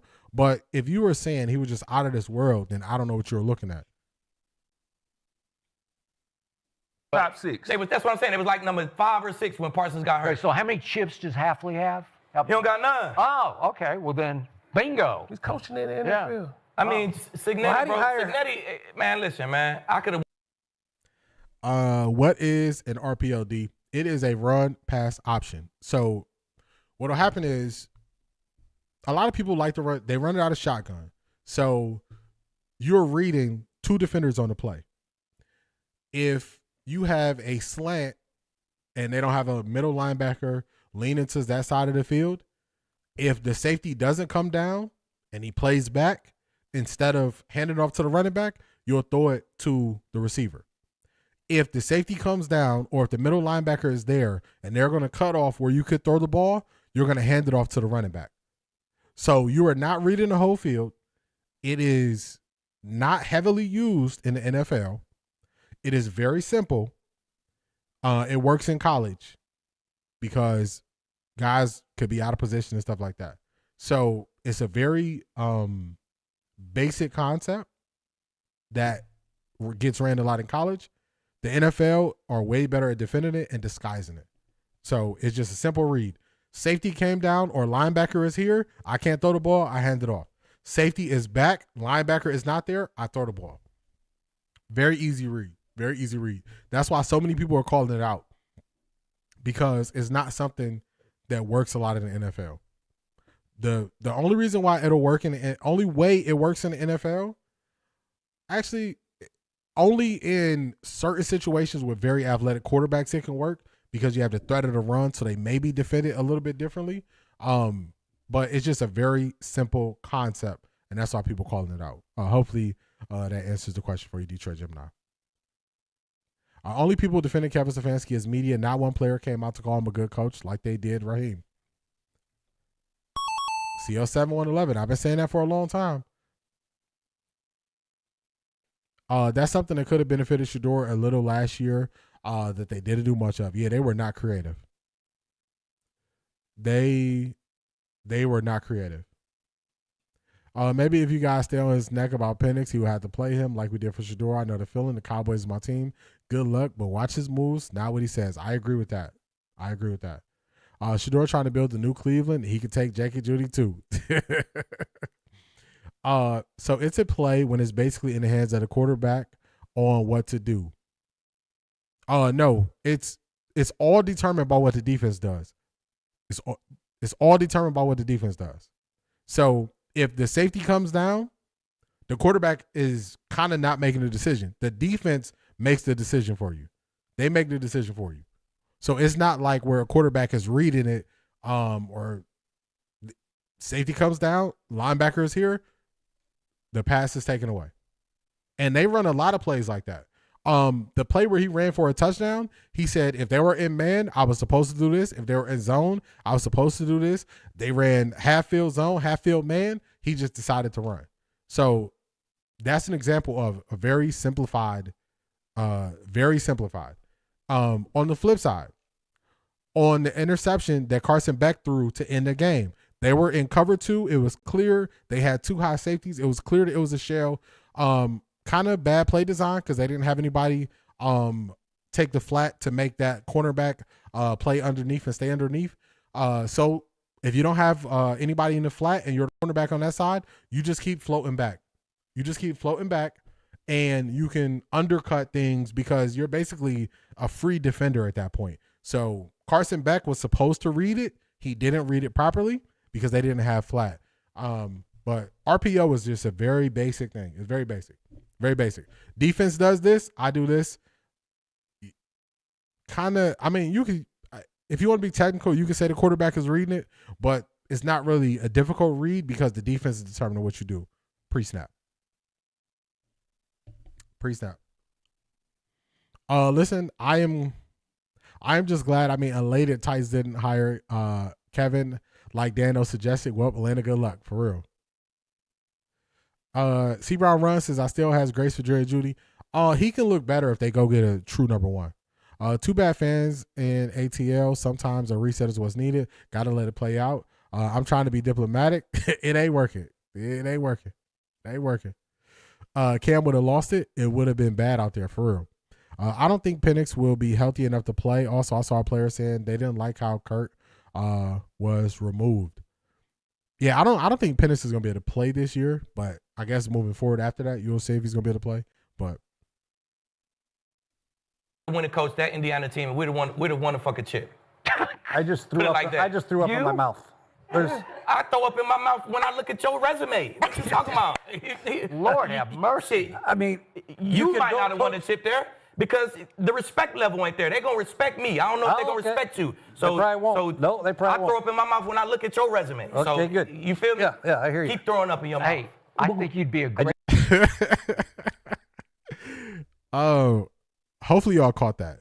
Jay Gruden is going to think twice before he tries to take a shot at Aqib Talib. He is going to think twice, y'all. He going to think twice. Hopefully y'all caught that. 22-15. Hopefully y'all caught that. Let's run it back real quick. Coach that Indiana team, we'd have won a fucking chip. I just threw up. Like that. I just threw up in my mouth. I throw up in my mouth when I look at your resume. What you talking about? Lord have mercy. I mean, you might not have won a chip there because the respect level ain't there. They're going to respect me. I don't know if they're going to respect you. So, they probably won't. No, they probably I throw up in my mouth when I look at your resume. Okay, good. You feel me? Yeah, I hear you. Keep throwing up in your mouth. Hey, I think you'd be a great. Skip said, Lord have mercy. Yeah, I saw this and I said, it's changing, y'all. It's changing. This stuff is changing right before our eyes. If you think you're going to be able to snap at these athletes and they are not going to come back at you, you are wrong. He snapped back so quick. Jay Gruden didn't know what to say. Jerome McCoy just sat there. Skip like, Lord have mercy. And Gruden didn't even, he just tried to laugh it off. That's all he could do. This is a different time. People pull receipts. People are they're going to come back. They're going to come back at you. So you have to be prepared when you come in at these people sideways. Like, when Skip hit the Lord have mercy. Oh, man. That's why I had to play it twice for y'all. This is to let y'all know people aren't playing with these people. They're not playing with these people. So you got to be careful how you coming at people. And she laughed. She couldn't even hold it in. She did the clap like, hey, you got to watch your mouth when you're talking to these people. Oh my God!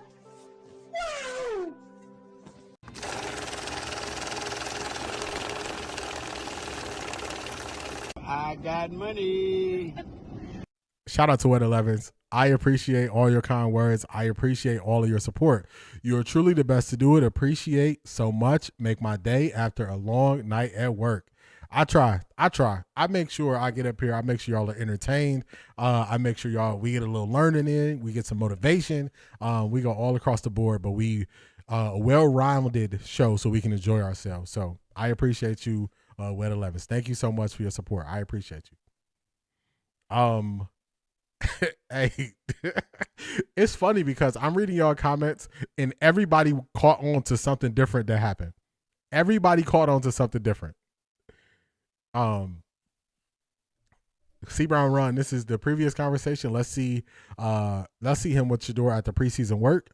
Zedric, he noticed Skip. Zedric also said he did not see this. I know a lot of people didn't see this, so I had to bring this because it just fit what we're talking about. Aqib was shooting. He so quick with it, right back at him, right at his neck. So they brought Kevin there to specifically remove Penix from QB1, in my opinion. I don't know. Penix is hurt. I think he got a Achilles maybe. So I don't know. Maybe they brought him there because Penix is going to be hurt, so they thinking maybe he could work with Kirk Cousins or something. I don't know. Latika, for real, Aqib don't play. He don't play. So you got to watch your mouth when you saying something to him. You got to watch it. Marie said, wait, what is going on? I'm working here and just heard Aqib Talib. What happened? They were arguing over how easy it was for Cignetti to coach that game. They were arguing over that. So Aqib is like, they didn't do anything special. I could have won that game. And they were, so Jay Gruden's like, he threw up in his mouth when he said that, and he fired back at him. Fired back. Listen, that skit for real. The Lord have mercy. I don't know why I didn't hear that the first time, but after Zedric said it, I was like, oh my goodness. Gruden might not come back after this. Yeah, he gonna take a couple days off. Aqib Talib not playing. He did not play. Got me over here crying. When I saw this, oh my goodness, y'all just don't know how funny this was to me. This was so funny to me. Kenzie laughing when Aqib made that comment made me appreciate her more. That was funny. Not only that, they're no longer coaching the player for real. Poor Skip was looking like, what is happening? Gerald straight face. He didn't change, which is funny to me. He just straight faced it. I was laughing off when I saw this. I was still laughing. Hilarious. This was hilarious when I said, Skip, play it one more time. They caught me off guard. All right, I got you. Let's go back to about here. Let's see. 22:15. It's a new day, y'all. People are not going for this mess. The mess that people used to say, they're not going for it. It's that Indiana team, and we'd have won a fucking chip. I just threw up. I just threw up in my mouth. I throw up in my mouth when I look at your resume. What you talking about? Lord have mercy. I mean, you might not have won a chip there because the respect level ain't there. They're going to respect me. I don't know if they're going to respect you. So, they probably won't. No, they probably won't. I throw up in my mouth when I look at your resume. Okay, good. You feel me? Yeah, I hear you. Keep throwing up in your mouth. Hey, I think you'd be a great defensive coordinator. Put some respect on my name. You understand me? When y'all saying my name, put some respect on it. Hey, Aqib said, put some respect on my name. They might not respect you. But they're going to respect me. Laurie, what's going on? How you feeling? Welcome in. Aqib ain't no joke. He with all the smoke. For the RPO, QB reads, but how do receivers and O-line know what they will do? Are they reading the defense at the same time and have set plays if one look over the other? It's such a quick play that the offensive line is always going to block the same way. They're always just going to fire off the ball. The receiver is just going to run his route regardless of what the defense does. So everybody's going to do what they do regardless. All depends on where the safety goes. All right, so here go my light thing again. I think I know what happened last time. Give me one moment, y'all, because I think the sun is messing with my light, and I think that's the issue. So let me pause this. Let me change this real quick.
Broncos country, let's ride. Broncos country, let's ride. Come to Off the Record D, where we going to read your super chats. Your voice is going to be heard.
Ain't no way. Ain't no way. Ain't no way. Shanithia, I gave you so many props. I explained this so well. I was so deep into that explanation. Let me tell y'all. So deep into that explanation, I adjusted the light. Let me tell y'all. Even my phone is not on. I need to record that speech I just gave to you, Shanithia. I need to record it. I need to record the speech I just gave to you. Oh my goodness. Oh my goodness. Now I'm looking at the chat and y'all saying y'all can't hear me. Oh my goodness. Can y'all hear me now? Can y'all hear me now? Shanithia, I don't even think you understand. The speech I just gave you right there. Oh, shucks. I got to hold this L, y'all.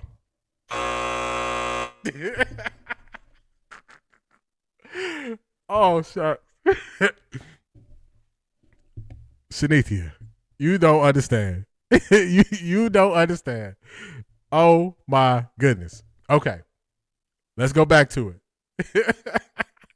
Let's go back to it. Let's go back to it. Let me read it. Let me do all this over. We're going to do this right. We're going to do this right. Normally, I'm looking at the chat. Y'all know that. I was not looking at the chat. I was so deep into my explanation. I was so deep into it, y'all. Let me tell y'all, that was a Grammy Award winning speech I just gave right there. Grammy Award winning, y'all. Let's do this right. Let's do this right. Let's do this right. Where is Skip? Lord have mercy. Where is Skip when you need him? Broncos country, let's ride. Broncos country, let's ride. Let's do it right. Come to Offtharecorddee, where we gonna read your super chats. Your voice is gonna be heard. Man, oh man. All right. Shout out to Shanithia. I appreciate you. This is great. See, this is why I like y'all. This is why I like y'all, man. Y'all right here with me. Y'all ride with me. The more I listen to analysts, media people, and former players, I've come to the conclusion a lot of people don't know what they're talking about. Football is fluid and difficult, and players should not be dismissed with little thought. Shanithia, you are so right. And this is now I'm looking at y'all comments and can't stop laughing. This is such a good observation. In football, there are rules. One rule that we always hear about in football is you should never run backwards. We heard them crush Shador for running backwards. We heard them not mention Joe Burrow running backwards. We heard them not crush Josh Allen for running backwards. Everybody says you shouldn't run backwards. The problem is there is always a scenario where you might have to break a rule in football. Perfect example, Caleb Williams. Caleb Williams, at the end of the game versus the Rams, down, distance, and scenario, he had to break a rule. They needed a touchdown and an extra point to tie the game. Since that's what they needed to tie the game and he got pressure right away, the best thing for him to do to let the play develop was to run backwards. He ran backwards to buy time to make the throw to the tight end for a touchdown. Majority of the time, you should not run backwards. But in the NFL, there is situations where you must break the rule based on what's happening. So that's a perfect example of when you should break the rules. If people were honest when they spoke on players, they would say, that's not the scenario for you to run backwards. But in the scenario where Caleb Williams ran backwards, it was the only answer at that time. Not a hard, fast, something you should never do. If people spoke on it that way, you would know it's coming from an honest place. Instead, they want to crush a player more than they want to explain the game to you. More than they want to explain it to you. We watch this play out. We watch this play out with time to throw. They crush the door for time to throw. only for in the playoffs, sometimes you got to hold the ball longer and time to throw is not a factor. They crush your door for running backwards. Only in the playoffs, you realize sometimes running backwards is the only option. They crush your door for getting strip sacked, interceptions. Only for us to get to the playoffs and teams still win when they have interceptions, get sacked, and they have fumbles. So people aren't being honest with it. If you look at Drake May, his team is in the AFC Championship game. He has interceptions and fumbles. They are not crushing him. Only on X will you see somebody bring up the fact that Drake May has interceptions and fumbles. How many times have y'all heard anybody on ESPN mention Drake May's turnovers? Don't worry. I'll wait. They haven't. They haven't mentioned it. They haven't talked about it. They haven't spoke on it. So there's always opportunity to break the rule. And if people are honest, they will let you know when and when you shouldn't break the rule. So shout out to Shanithia. That was a layup right there. Great question. Great observation. Shout out to you. Y'all got to see me do it live. I don't know if it was as good as the first time. When I broke it down for you the first time, I don't know if it was that good. But the second time, I tried to do better. But that first time, I'm telling you, you would have thought I just won a Grammy with your first answer. But all in all, great point. Great point. Great point. I picked the perfect time not to be looking at the super chats. Shout out to Charmaine letting me know, hey, we can't hear you. We can't hear you. Oh my God! Wow!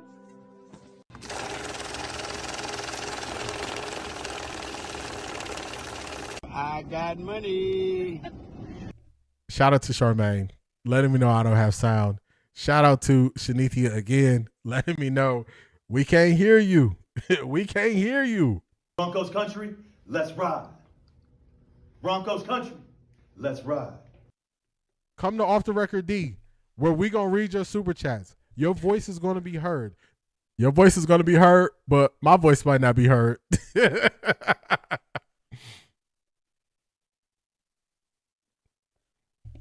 Shout out to y'all for letting me know. I appreciate y'all. I just gave you the recipe to KFC. I gave you the Popeyes biscuit recipe. Y'all just missed it. You just got to listen in harder. You'd have heard it. Y'all just missed it. D is not about breaking the rules. It's about who can break the rules.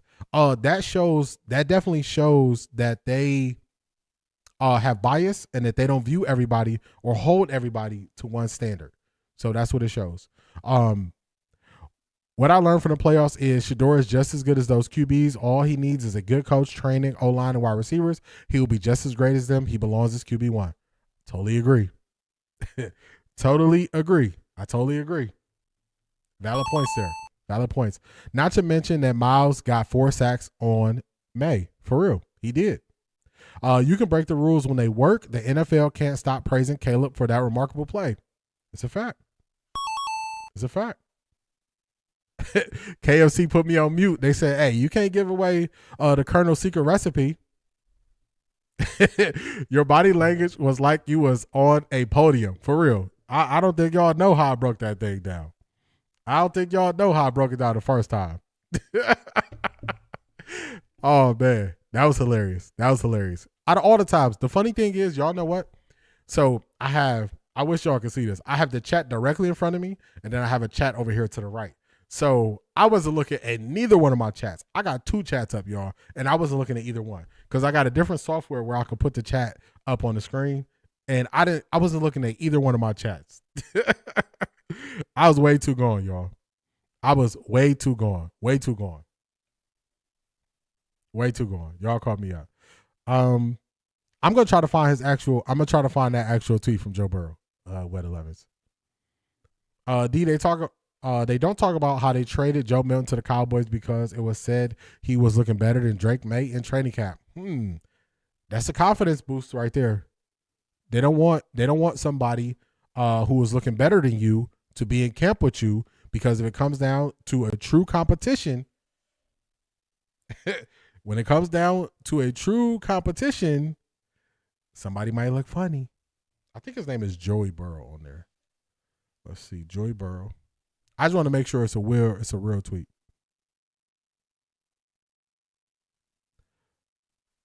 Caleb ran back 30 yards on a touchdown. For real. Don't forget Dano. Oh, we got Dano. We ain't going to forget Dano. All right, let's see. This is one you sent me. What tweet is he talking about? The amount of people that don't understand what a catch is. All right, got it right here. I was going off, y'all. All right, I got Joe Burrow right here. The amount of people that don't understand what a catch is in the rule book. Flabbergast me. It's not the officials. The 2 plays yesterday were not difficult calls, and they got them both right. That's easy to me. This is very easy to me. Some of the issue with the Bills is it's always the refs. It's always somebody else. It's always another scenario. It's never what they actually do. And to me, it's very easy. They got the calls right. Even if I don't like the calls, I'm not just going to try to change the calls because I didn't like it. But that's what people try to do. So to me, I'm not tripping about that. I think they got it. They got it right. I don't like it, but they got it right. All right, let's get life back in order over here. We back in order. To me, that's a shot at the Buffalo Bills. That tweet is a shot at the Buffalo Bills. Where we at?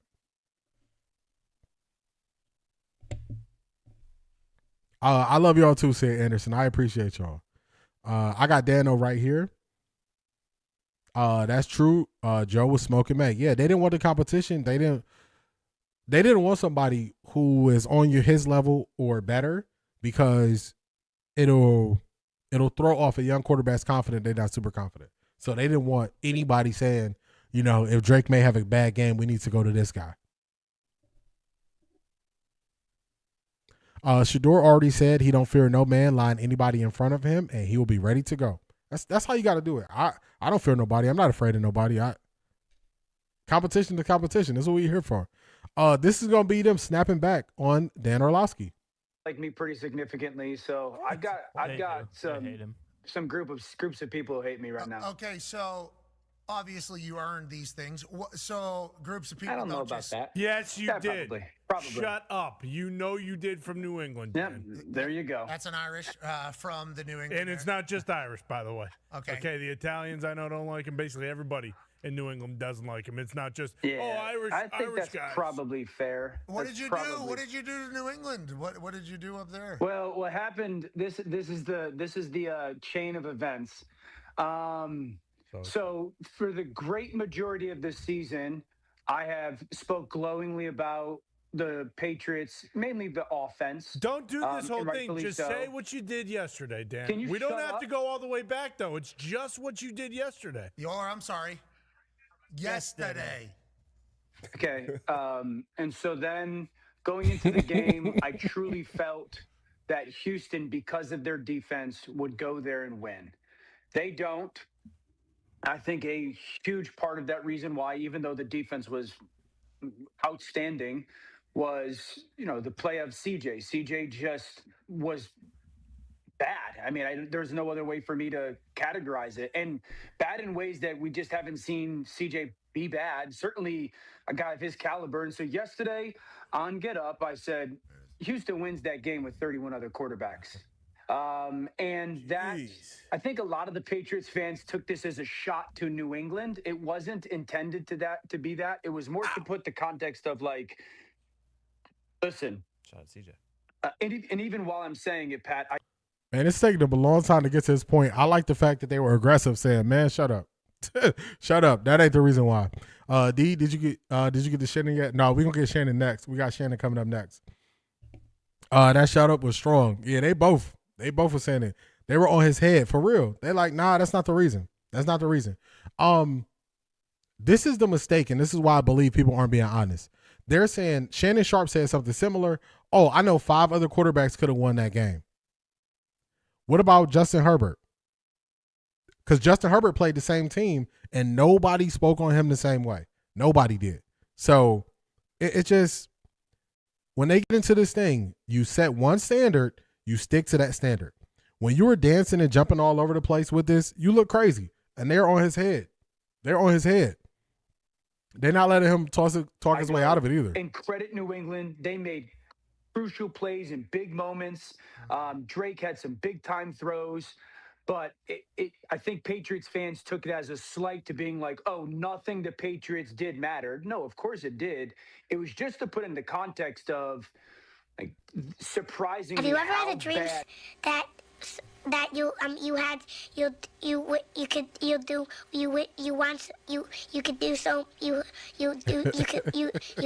want.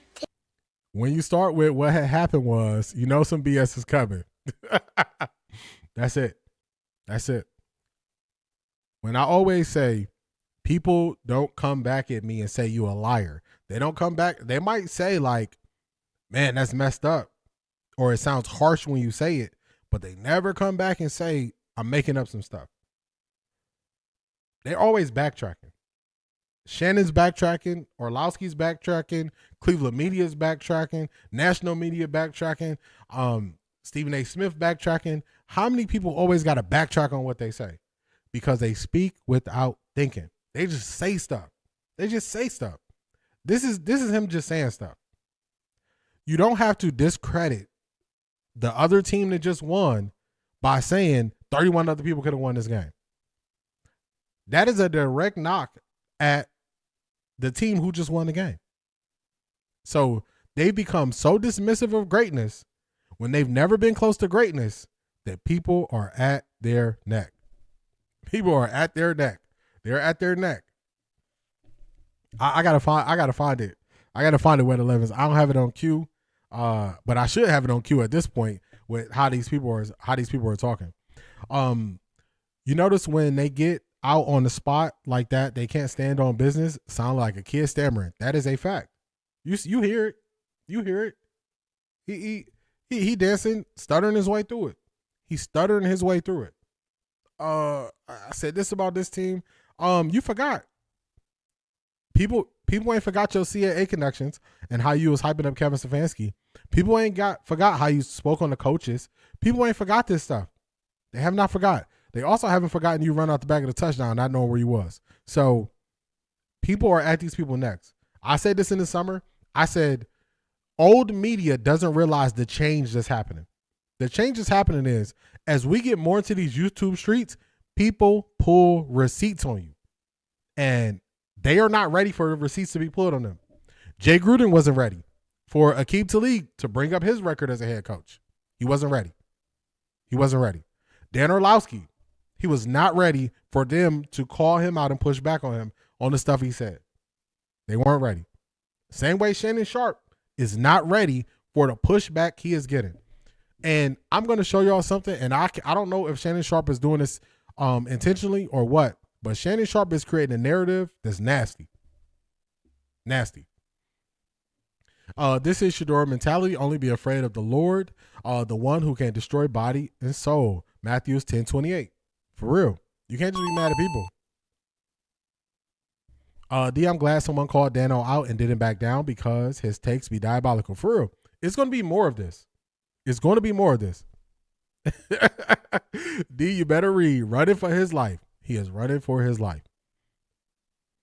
Let's get to Shannon Sharp. We see Dan Orlowski, but I like the pressure they put on him. I like the pressure they put on him. Let's get to Shannon. All right, we already got to Aqib.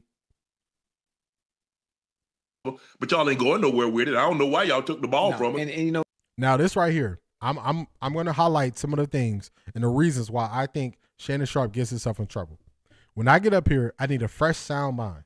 Y'all see how quick stuff can just go off the rails if you're not focused on what's happening in front of you. I just talked for a minute and a half with no sound.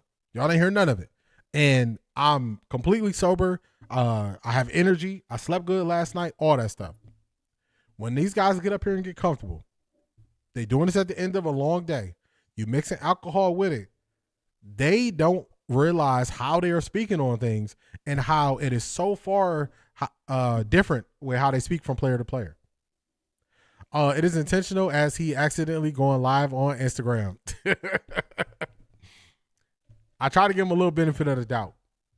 And, you know, it could be the alcohol. It could be his lack of focus. I try to give him some benefit of the doubt because I don't have concrete evidence, but I'm just going to show you all the difference.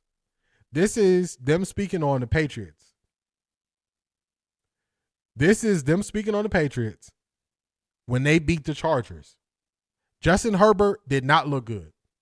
He did not look good. He didn't look good. He didn't look good at all. Nobody will come here and say he looked good. Nobody will say he looked good. This is how he spoke on them. D, this is the Ops greatest playlist, for real. For real. He been drinking. Yeah, he drinking right now. This is crazy. I just caught this when he was drinking. Sometimes I think Ocho be looking at Shannon like, you big stupid. Remember when he was talking about Shador stuff and Ocho would not get into it? He just was like, dang, I'm not stepping in this with you.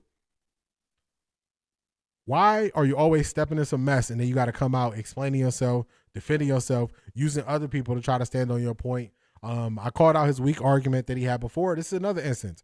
These are the exact same teams that the Chargers played, and then the Patriots went and played the Texans. Listen how he speaks on it, y'all. D is the cognac talking. Well, he got to stop drinking. Stop drinking. Put it down. I started to get into things more and more in life where being under the influence is not the best for you. If you trade in the stock market, you need to be focused. You need to be well rested. You need to not be sober. You need to be sober. You need to not be hungover.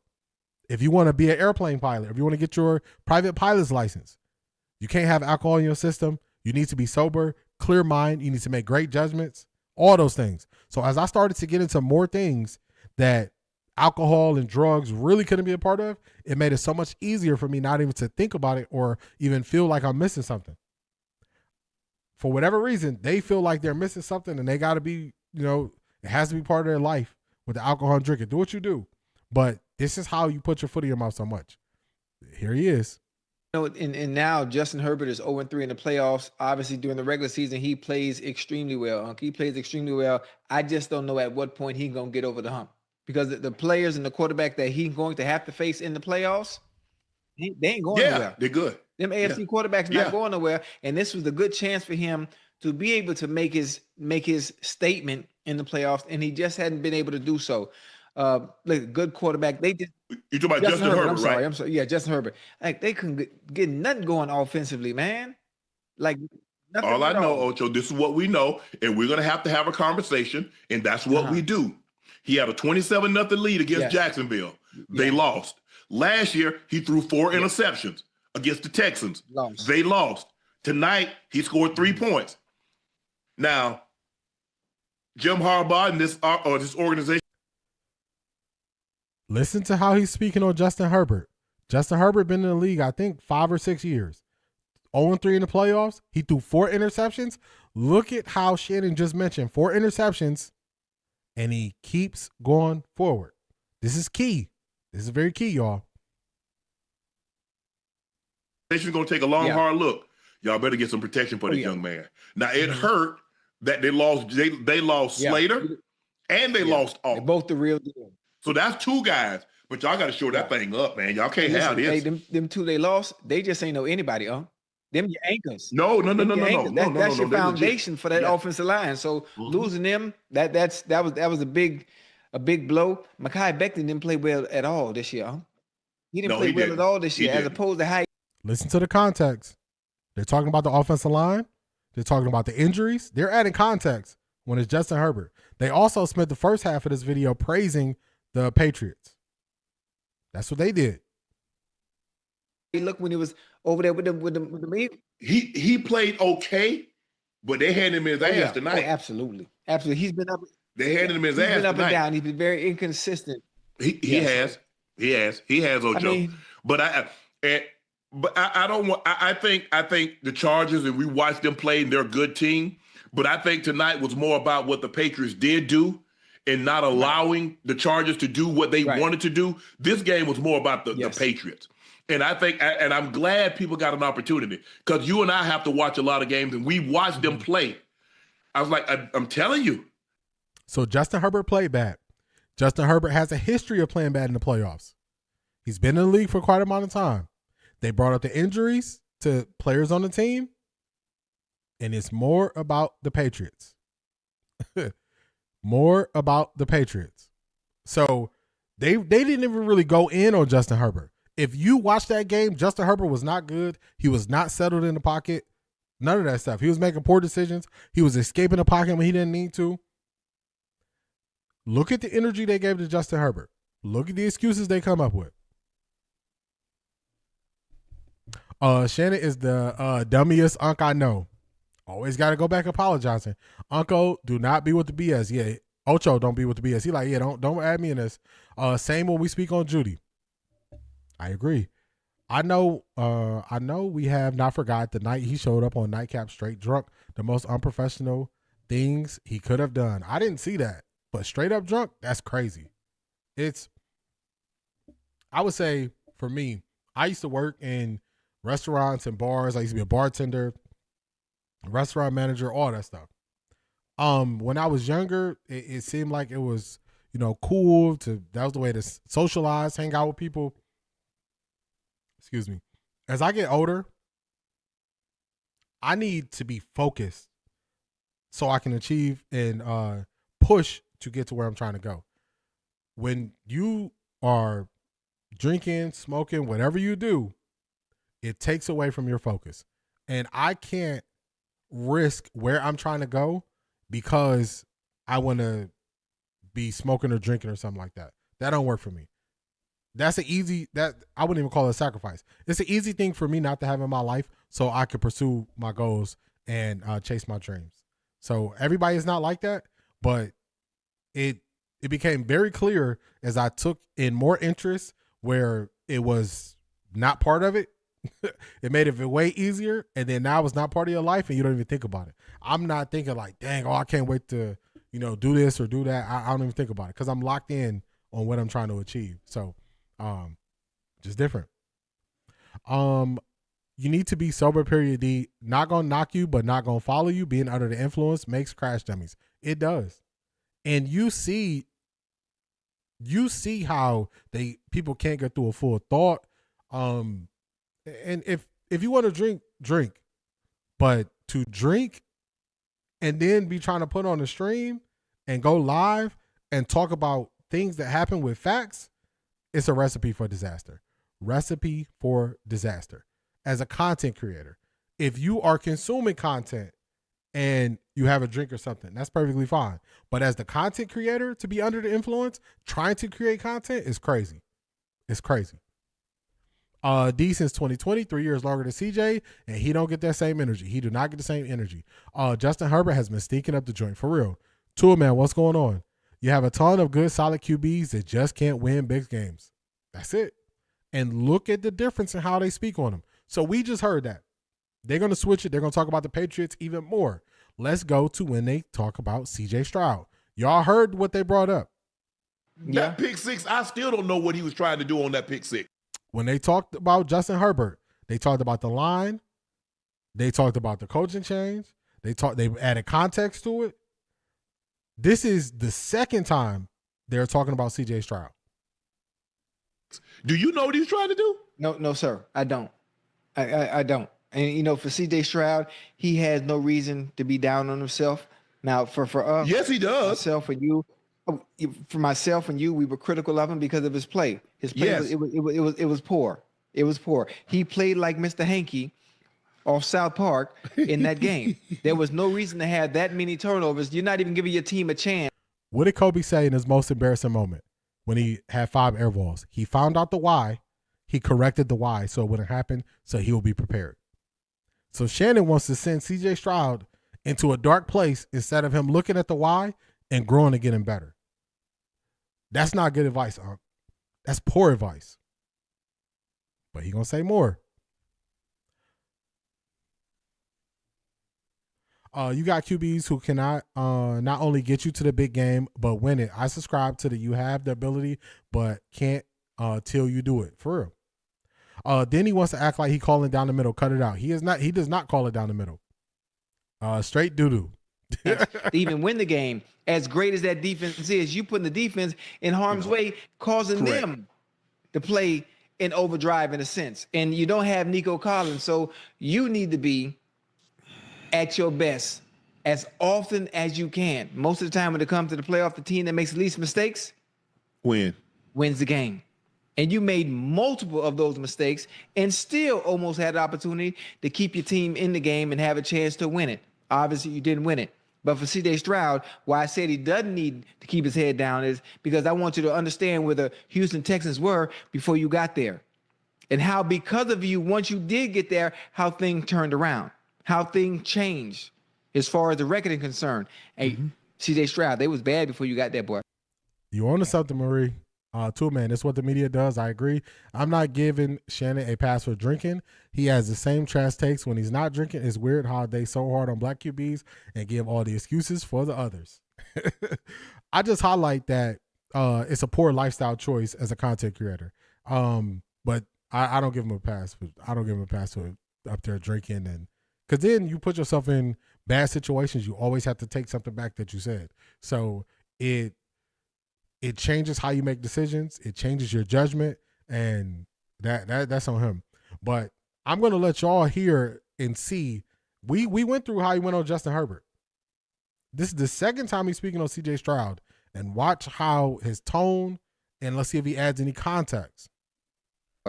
You are the answer. You are the future. You just have to be better in the right moments. Now, as a rookie in your third year, there are opportunities and there are situations that you've been in that now that you've been in them already, you can't make those mistakes again. That's how you get better. I can name 5 quarterbacks that could have won that game yesterday. And here he go. Here he go. He makes the same mistake that Orlowski makes. You take away the credit of the winning team when you just name these other guys who could have won it. Justin Herbert did not have the same. He didn't have any interceptions. He did have a fumble. He didn't win the game. The winner of the game, or on the winning team of the game, Drake May, had a bunch of strip sack fumbles.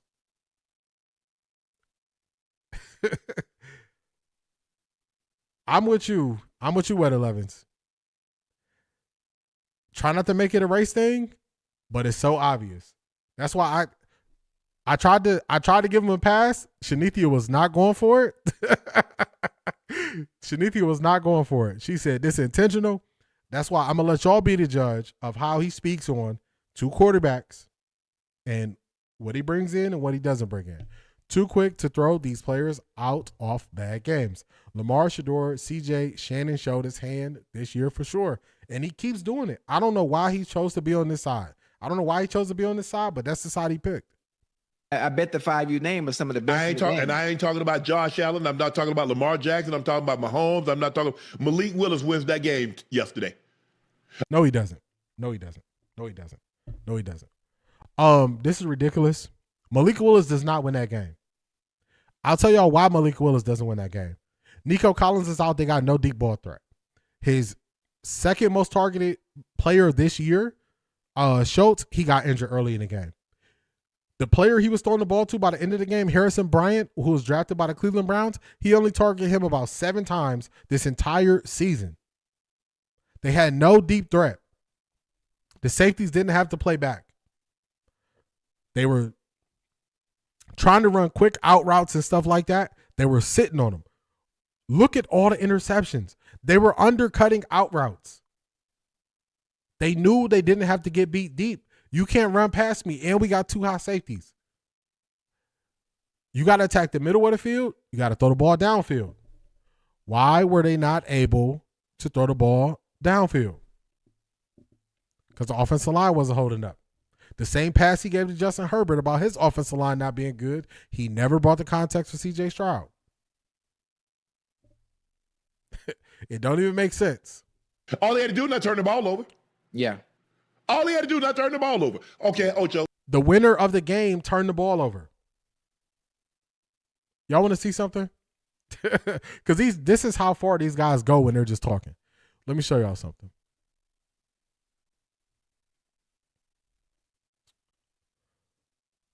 when the Patriots beat the Chargers, Drake May had an interception. He was sacked 5 times.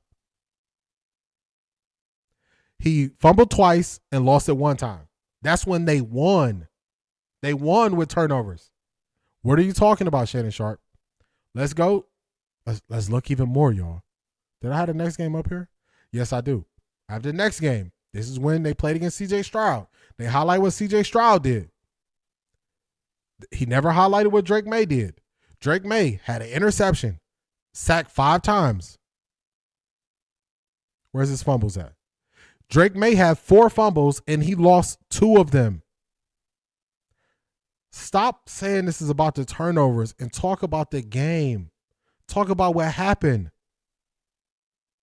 The turnover thing doesn't even make sense because you would think the quarterback on the team that won would have played a clean game. He didn't.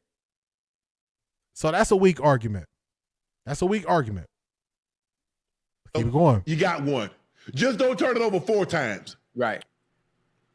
Because guess what? How many times did your defense bail you out by taking the ball right back? Back. Shannon, you don't realize you just killed your own point? Do you realize you killed your own point? First you said just don't turn it over. Then you said don't turn it over 4 times. Then you said your defense kept giving you the ball back, meaning even though your defense kept turning him over, they still were able to overcome and win the game. Just like Tua Man said, Patriots outcoached their opponents and overcame their struggles, mistakes, and failures. I don't know why Shannon is doing this. I don't know why he's taking this side. I don't know why. But he is doing this. This is his choice. This is on him. Who would have won the game? He only named Malik Willis. Yeah, okay, we just talking now. That's a fact, Zedric. He just talking. He couldn't beat Tyler Huntley. For real. I'm convinced all of these commentators do this for attention to their channels. I'm pretty sure each of them had horrible moments for their time they were in the NFL. Of course they did, Key Mathis. That's why earlier I showed what Kurt Warner said. I showed what Kurt Warner said. Let me remind y'all what Kurt Warner said. It was key what Kurt Warner said. A big pet peeve of mine with ex-NFL players doing analysis is how they watch tape, project something on a player that is easy to see on tape, but realistically it's a lot more difficult or by no means a gimme in real life, yet they make it sound like a good player has to do this. Sound like he talking right to Shannon right there.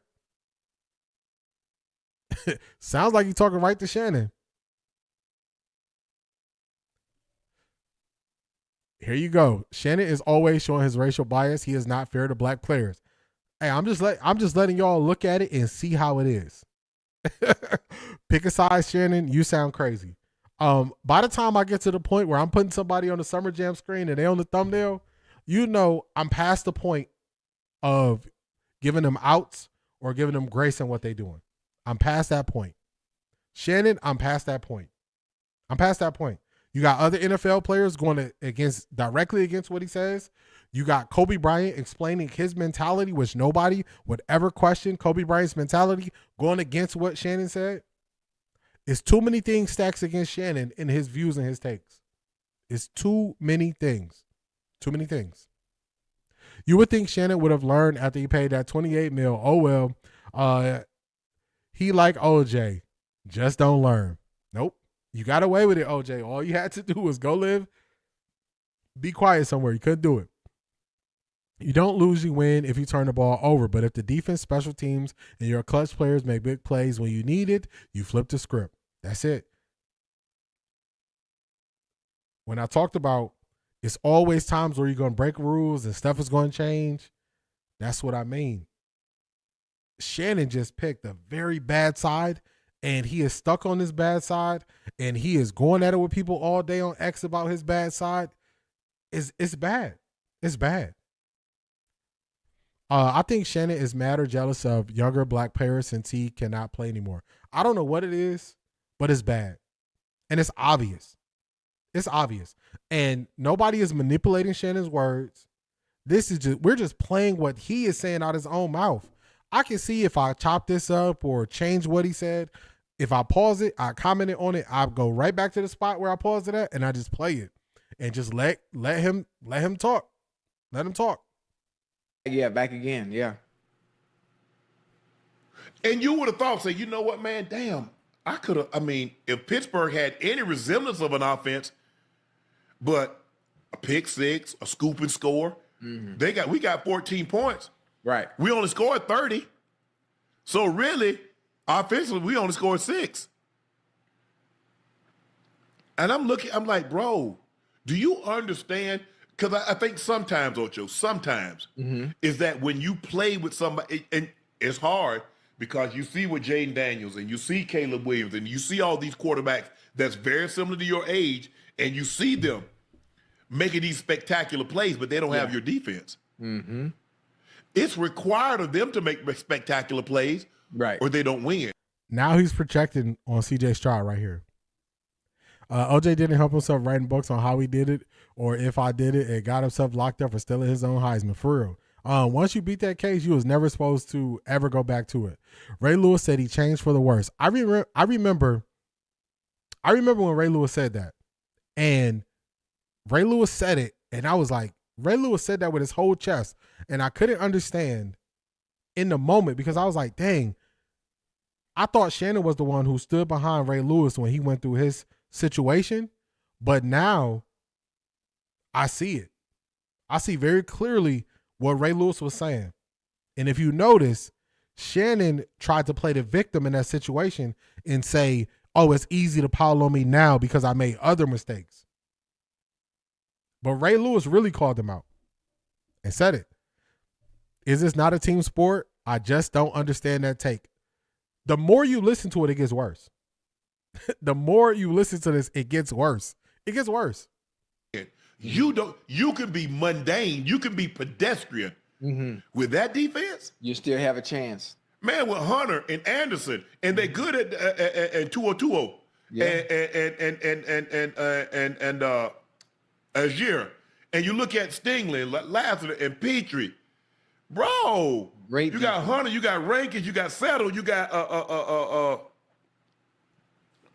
Mario Edwards Jr. Great defense. Are you loaded? Yeah. Just don't put the ball in harm's way, and we good. He gonna learn from it. He gonna learn from it. He gonna learn from it. You will get this taste out your mouth. You need this to continue to grow. And I'm hoping, you take the time you need, take your time off, reset mentally, get away from the game of football right now, disconnect from it, and come back and ready to work. But we in January, young? Yes. January, February. Yeah. Take about 6 weeks off. Yeah, about March. When March hit. This is where Ocho shines. People don't like that Ocho just doesn't argue with Shannon all the time, but this is where he shines, where he has a positive outlook on the situation. And he said, he already mentioned he don't want CJ to lose his confidence. He's already saying, hey, take some time away. Don't let it get to you. Don't let it get to you. This is where he shines in his positive view and outlook.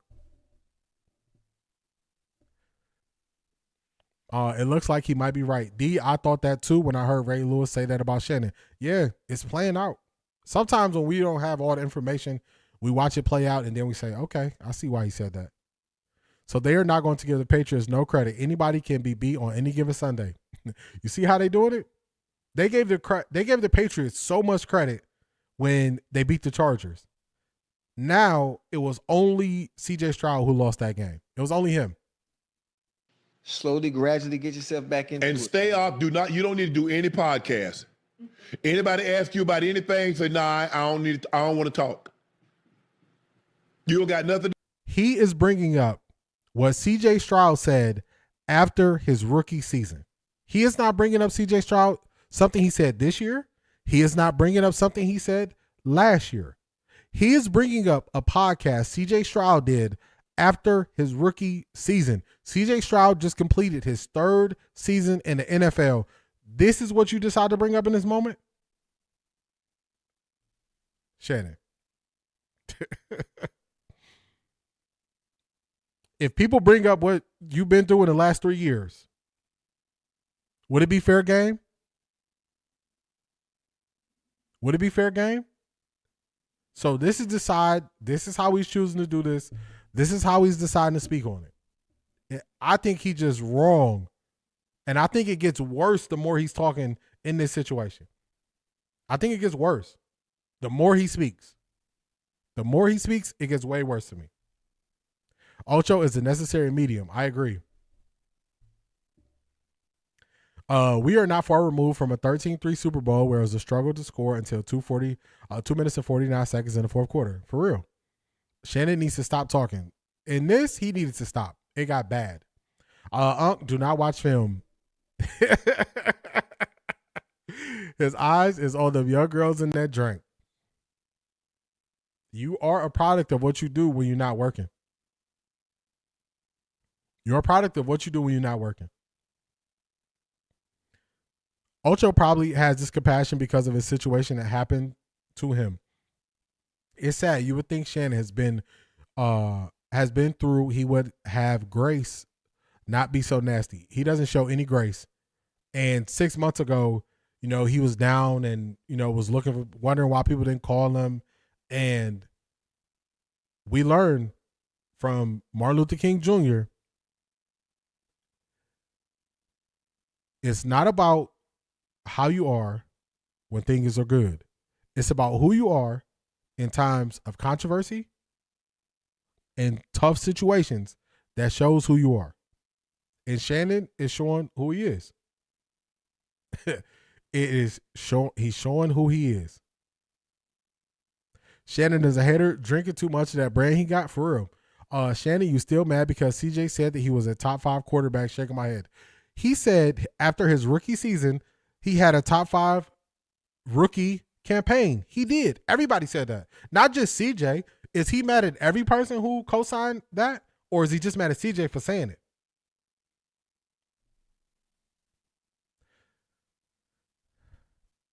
He didn't tell Micah not to do a podcast. He didn't.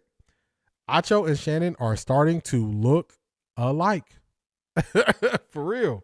They looking just alike. Come on here, D. Preach. It's just a fact. That's the facts of it. When everything is great, you're going to present yourself one way. When everything is not as great, we're going to see what you turn to, what you lean on in tough moments.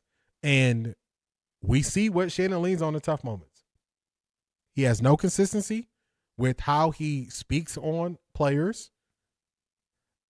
And he don't have a consistency in his life with his mistakes, his public mistakes he's made. And it's funny because a lot of people look at Shannon differently because of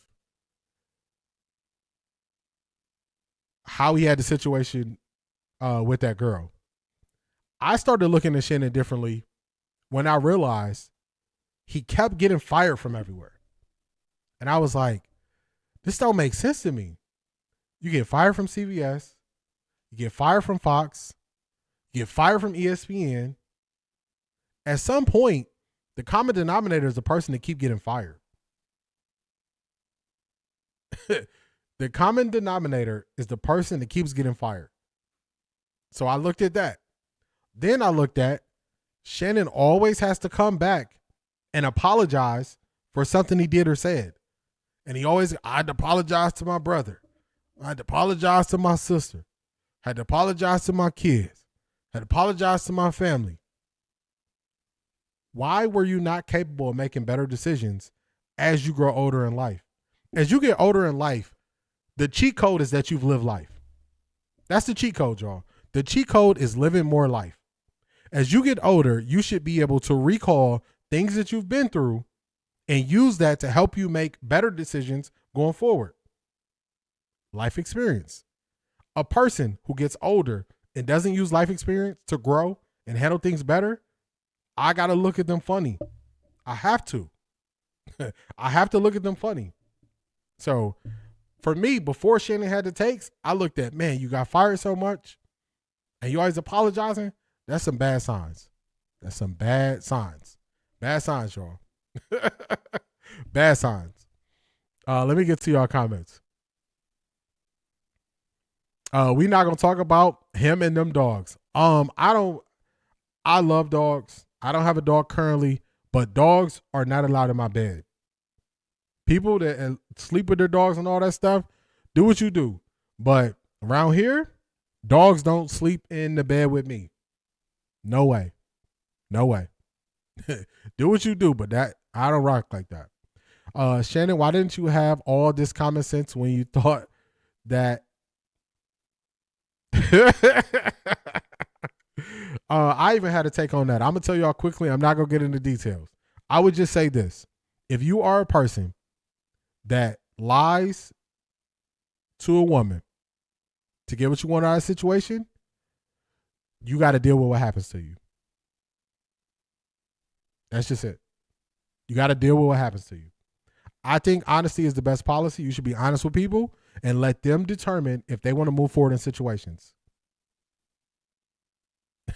But when you lie to people and then they flip out on you, it's because you lied. That's where it started.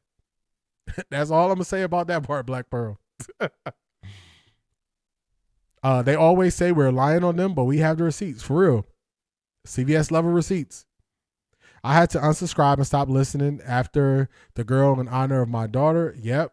He just like RC, apologizing all over the place. I'm telling you, people that's always apologizing, how are you not learning from what you do?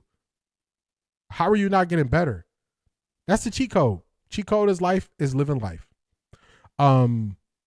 Steven mentality black folks have has always been a turn off for me, and Shannon has always had that mentality. I was never into Shannon. I don't watch him. What's going on, Casey? And this is, by the time you end up on the Summer Jam string and you're on the thumbnail, y'all know where I'm at with people. I'm over him. When it gets to this point, I'm over him. At some point, you think he'll learn to think before he opens his mouth and sticks his foot in there. Nope. They don't learn. They don't learn. They don't learn. Just keep doing it over and over and over again. I'm like, man, when you gonna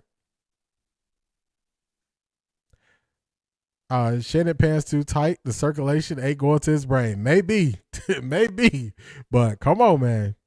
Come on. Looking crazy, highlighted them knee replacements. Yo, wow. Not Steven from Django. No to dogs in bed. No to dogs in beds. Dogs not supposed to be in beds. Hey, you can love your dog, but dogs are nasty. No to dogs in beds. Shadithi agrees. She was just thinking that. So this is, I don't know why Unc keep putting himself in a situation. He keeps going to the wrong side. But now that he's there. Everybody stay on that side when they switched up. You switched up, stay on that side, man. You got to stay there. You got to stay there. Stay where he at. You got to stay where he at. Let's knock out a draft, y'all. Let's do a draft. I'm probably going to have to adjust this on the screen. I don't know why it's loading this way. Let's knock out a draft before we get out of here. Let me adjust this so this can look better.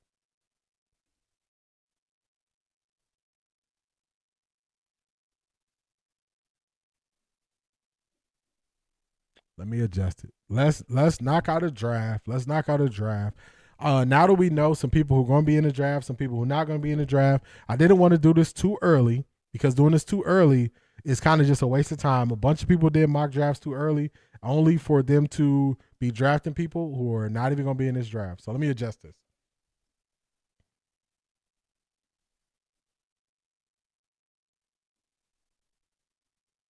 You know, I have on the screen what we actually need. We probably can go down here.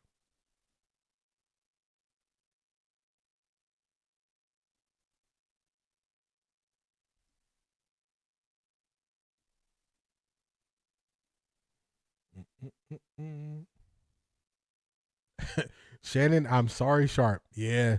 That I'm sorry stuff get old. That gets old. I need you to make better decisions in the moment. That's what I need. I need better decisions in the moment. I don't need the I'm always apologizing, and I don't need that. I don't need that. All right, if we need to adjust it, we'll adjust it from here. We'll adjust it from here. But we're gonna do a mock draft. We're just gonna do the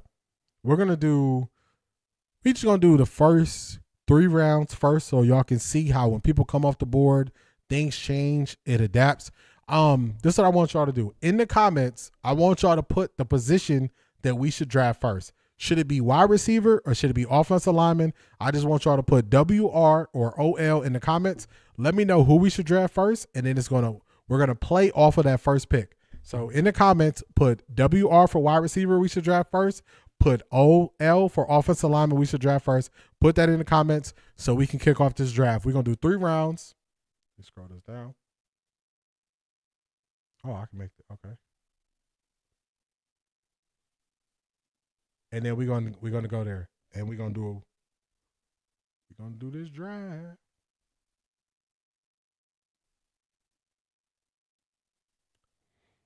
All right, Wet 11s is saying O-line first. We're gonna knock out the first 3 rounds. We're gonna do it at normal speed. Normal speed should be fine. Let's go here.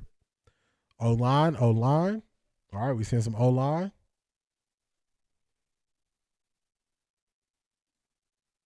O-line. And then also, I'm going to drop the link to this. If you want to do this on your own, if you want to play around with a mock draft simulator, here you go. This is the link. I'll drop it in the chat. All right, so it's looking like O-line. Best you can get at O-line at 6. Draft protection first. All right, we're going O-line. All right, we're going to leave this at normal speed. They're going to be able to, we're going to allow them to offer us trades. I want y'all to get the full experience. All right, we're going to enter in a solo draft here. Oh, okay. Let me adjust.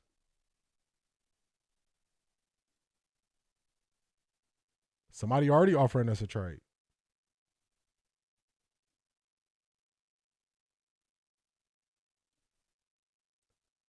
And then I'm going to read the terms of the trade out. For the first one, we're probably not going to take any trades. Not for the first one. For the first one, we're just going to go through the draft instead of doing trades, y'all. All right, it's a little bit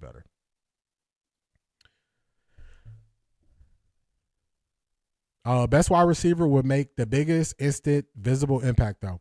All right, let's see how it goes. Let's see who comes off the board first, who's still on the board. We're going to see. I've been doing this, and I noticed that some of the guys who we want to be on the board, they are not on the board when it's our time. All right, so this is what they're offering. They're offering us to move from pick 6 to 17 with no first-round picks. We don't want it. We don't need that. This one is to go from 6th to 14th. That's not an early enough second-round pick. We don't want it. We're going to reject those.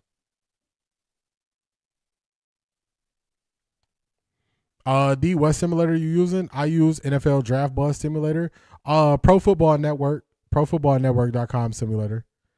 I use NFL Draft Buzz Simulator, shows pictures, and you can add roster players to the trade. Late first round pick will get you a good number 2 wide receiver. Probably get you another Judy, potentially. So I'll tell y'all who's already came off the board. I got to check that out. Let me add that to my notes. Draft Buzz Simulator. Let me take that down real quick. All right, so number 1, Fernando Mendoza. Carnell Tate went number 2. Carnell Tate went number 2 to the Jets. Arvell Reese went to the Cardinals. Jordan Tyson went to the Titans. Ruben Bain went to the Giants. So in this scenario, I'll tell y'all who the top receiver is left, and I don't think we're gonna pick a wide receiver here. Mekhi Lemon is the highest rated receiver here at 6. I would not draft Mekhi Lemon at number 6. That's just me. D is Tate available? Nah, he went number 2 in this draft. Let me take this note. Let me take this note right here. I want to check out that.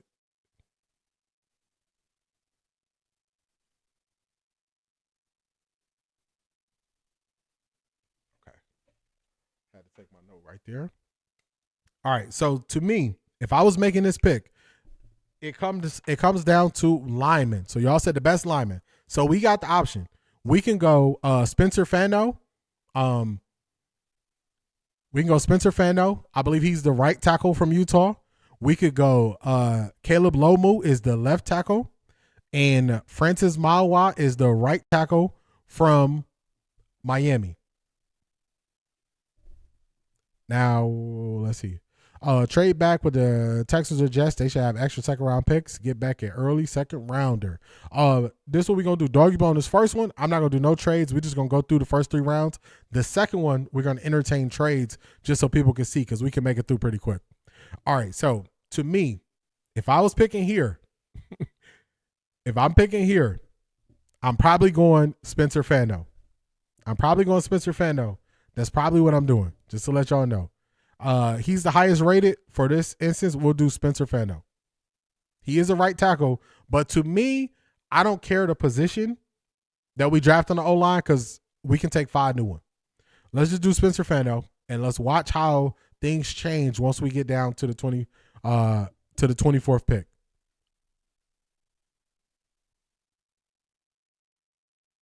Uh-oh. Nope, he didn't make it.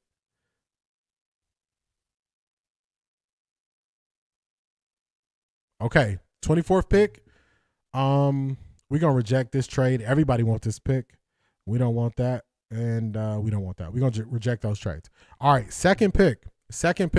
The highest rated offensive lineman on the board is Caden Proctor. I would not take Caden Proctor here. What about receiver? They've been talking about from Indiana. I don't know his name for the second round. First round pick. They've been talking about Elijah Surratt. I like him. To me, this is kind of where you got some options. Caden Proctor, some people don't believe he's going to be able to be a left tackle. You could take him. Or you can look at KC Concepcion. To me, I want a bigger wide receiver. But if y'all tell me to, I'll pick KC Concepcion or I'll pick Denzel Boston from Washington. To me, I would take Denzel Boston. But y'all let me know. Do y'all have a preference between these 2 wide receivers? Do y'all like KC Concepcion? He's a smaller, faster wide receiver from Texas A&M. My preference would be Denzel Boston, but let me know what y'all thinking. B says draft KC Concepcion. Y'all riding with that? Because Carnell Tate is done. Carnell Tate is off the list. Jordan Tyson's off the list. So this is the third highest rated. Chris Bell.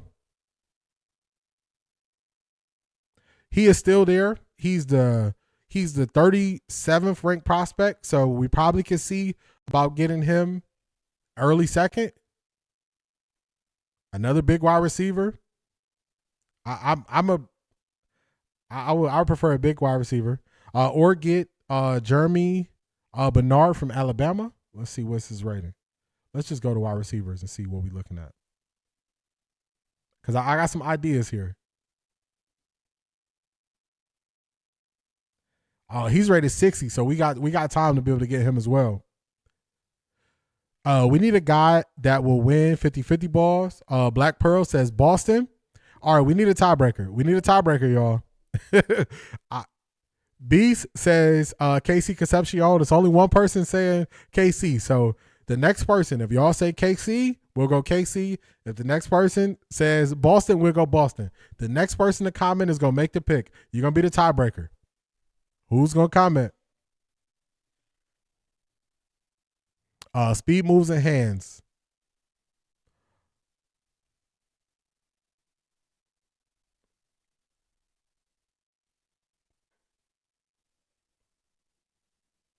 All right. Doggy Bone says Boston. He broke the tiebreaker. We're going to take Denzel Boston. Now I want y'all to see how the board is going to change so much before we get to that next pick.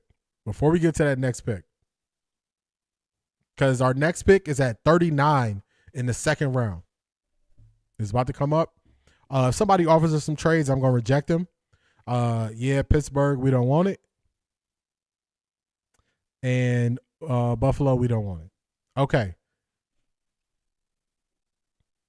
Judy has speed moves, no hands. Yeah, we need a player who catches with their hands. Okay, so Now, let me get off receiver and let's go all. Now we got options. Would y'all double down? Would y'all double down on another receiver? Would y'all go for an offensive lineman? What would y'all do? What would y'all do? Would y'all look at offensive line or would y'all go receiver here? Which one you doubling back on? Now we got pick number 39. We don't have another pick until 70. We don't have another pick until 70. So remember, this is critical.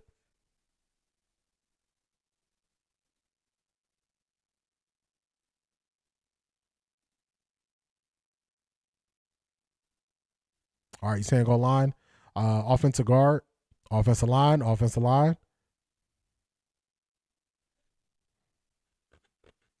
He is still there. Doggy Bone, he's still there. Would you take the offensive guard? Let's look at the breakdown of the offensive guard from Texas A&M.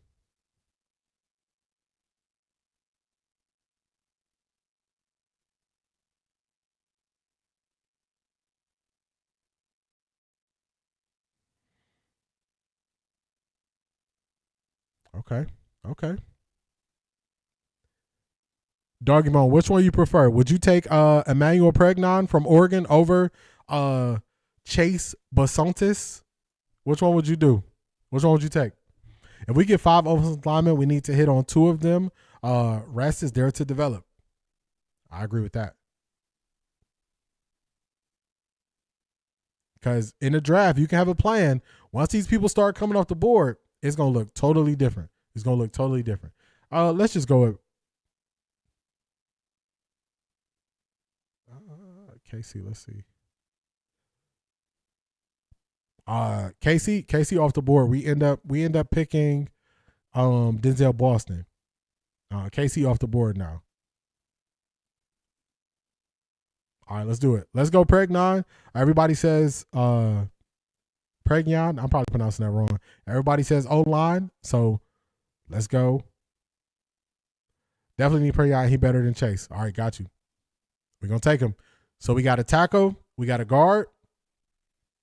Still running. Our next pick not till 70. So we're going to see who on the board is 70. They got some defensive tackles falling in the draft, y'all. Best O-line available. Got you. Okay, so as it's going through, what should we do with our next pick? We still going offensive line? We going receiver? We going maybe running back? What do y'all want to do with the next pick? We got pick 70. It's coming up. Ms. Brown said, go O-line again. Keep going O-line. All right, we not trading it. We not trading that either. All right, Beast Guy is here. Jeremy Bernard is here. Let me recap what we got so far. We got Spencer Fano. We got Denzel Boston. And we got Emmanuel Pregnon. This is our last pick that we're going to do in this mock. So y'all saying go O-line again? O-line again instead of receiver?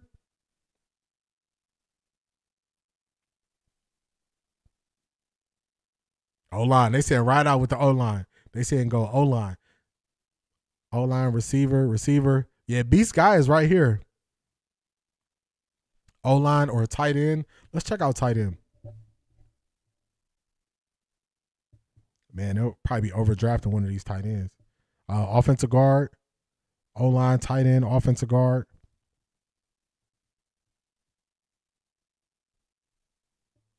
It's some sleeper picks I've been looking at. I think we missed a tight end I really like. Offensive guard.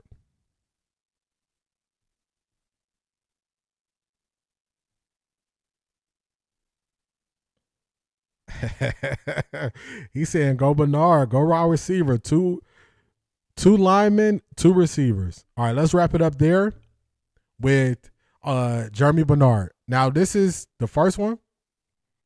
Don't like that tight end. Need a left tackle. Let's do this. Let me screenshot and then I'm gonna post what we did. These are our picks. These are the picks that we did. So we're going to save those. All right, got the screenshot. Now, let's start over. Do y'all want to do that where we stop at the pick 70 or y'all want to go through the whole thing? Y'all want to go through a whole draft where we do all the picks? I think the Browns got 10 picks. Y'all want to do that instead? Let me know if y'all got time, because I like doing this type of stuff. To me, this type of stuff is fun. I'm sitting on hold for a Zoom call. Otherwise, I'll look at one of these injury-prone positions like linebacker, D, in the corner. I'm thinking safety. So what I want is I want offensive linemen. I want receivers. There is a running back who plays for Clemson who was a receiver who switched to running back. I think we can get him late in the draft, so I like him.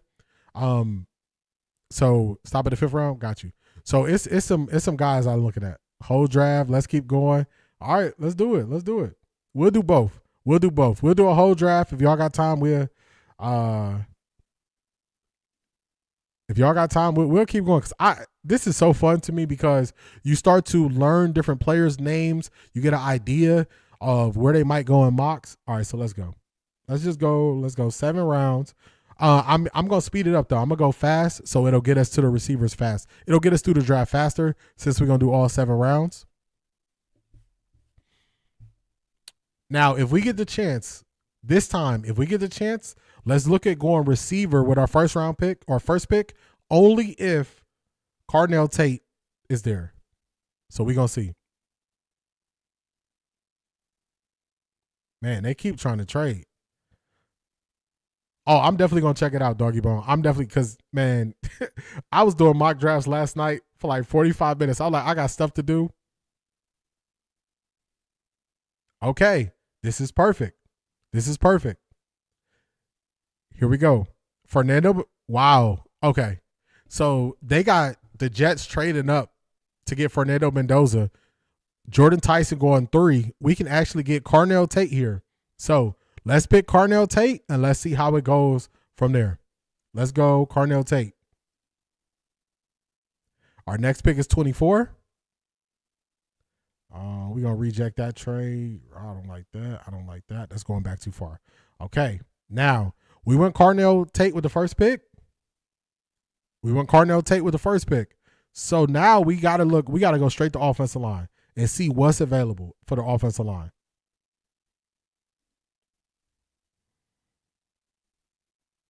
I don't mind Blake Miller.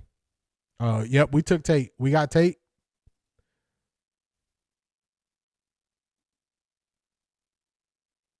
Try to see if there's any names I really like here for 24.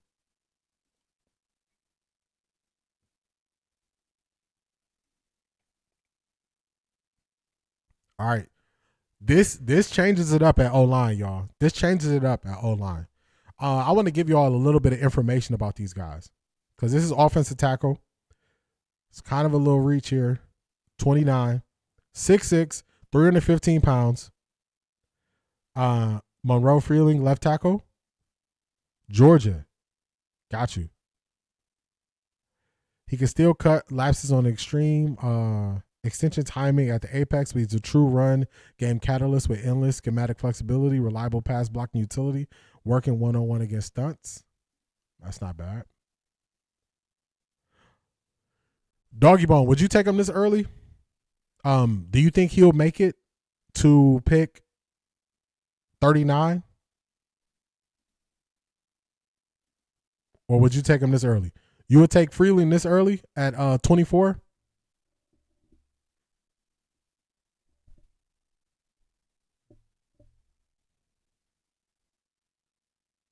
I think this might be a little bit early for him, but if you're saying rock with him, you're saying take him first round, we'll take him and see what we get.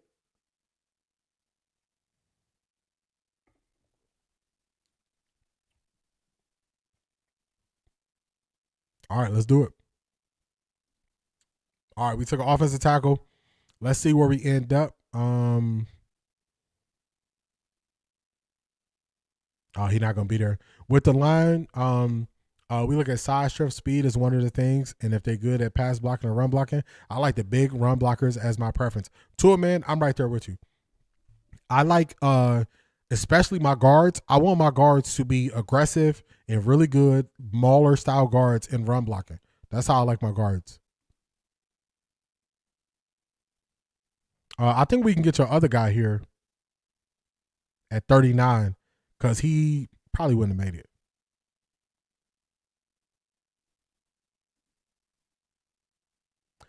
I only saw left tackle because it's needs. If we stuck with Cam Robinson over there. I don't even know if need is the right word because that's past the need if we stuck with Cam Robinson. We get a run game. The pass game opens up. I agree. So, man, we're on the same page with how I would make that pick. Exact same page. All right, so let's recap our picks so far. We got Carnell Tate. We got Monroe Freeling, left tackle from Georgia. And we have a guard, Emmanuel Pregnon from Oregon. Let's look at something, though. Let's go all offense.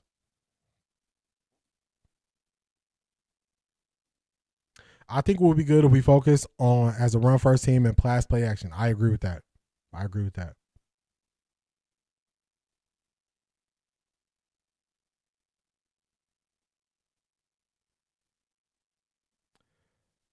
Man, this is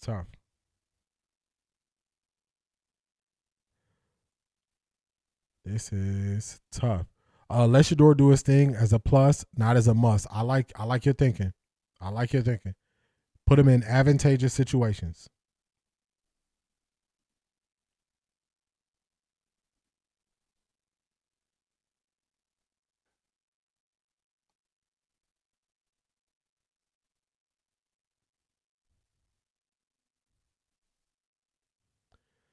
Dunker next, solid right tackle.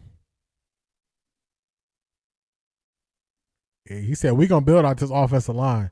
If you like it or not. That's right on cue, too. Let me read up on Dunker. Oh, I was reading about him last night. Yeah, I was reading about him last night. I like him. We don't have another pick until 107.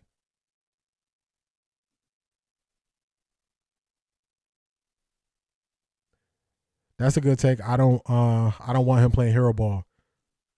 I like that take as well. Uh-oh. Tessa, you there? Tessa, your boy is right here. We don't got another pick until 139. Kevin Coleman. Let's read about Kevin Coleman. Kevin Coleman Jr. is one of the hidden gems of the 2026 NFL Draft.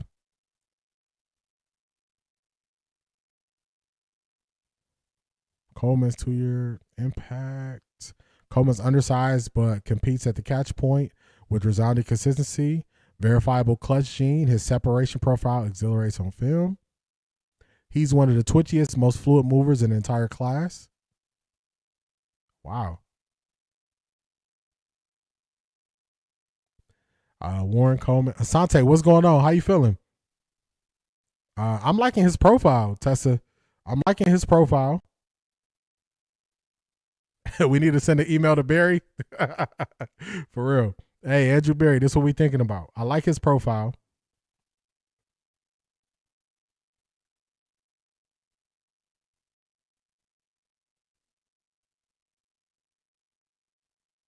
Warren available. Let's see. Do I see Warren here?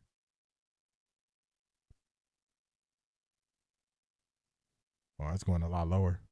I want teams focus on a dangerous run game and scheme for that, not scheming to stop Shador. I totally agree with that. We're going to go with Tessa's pick here. Hey, playing hero ball sometimes is what separates the good from the great. I'm good, brother. How about yourself? I'm feeling good, man. I can't complain. Sante, I cannot complain. It's times where it's necessary. Wet 11s, I would say it's times where it's necessary. So I agree with you there. I would say I want to see a better scheme so we don't just have to live in that realm on every third down. You got to play hero ball. I want to see guys get schemed open. That has not happened enough in Cleveland. Like, we watch all these other playoff games, guys are running wide open, and it's the scheme that gets them open. I want Shador to always keep the gene, but it's because it's always good to have. I agree with that as well. I don't want him to be a cookie cutter, but I definitely want him to play in a better scheme where the scheme helps everybody. That's what I want to say.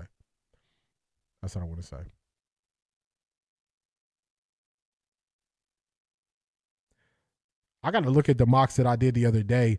A place where I also want to upgrade, or not upgrade, I want to add a tight end. If we don't re-sign David Njoku, I want to add a versatile tight end. So I'm gonna be doing some work on tight ends to tell y'all which one I really want. But I want to pair another tight end with Harold Fannin. Probably a bigger tight end, but I want to pair another tight end with Harold Fannin. So far, the recap: we got Carnell Tate, Monroe Fielding, who Dunker play for? Shanitia, he plays for Iowa.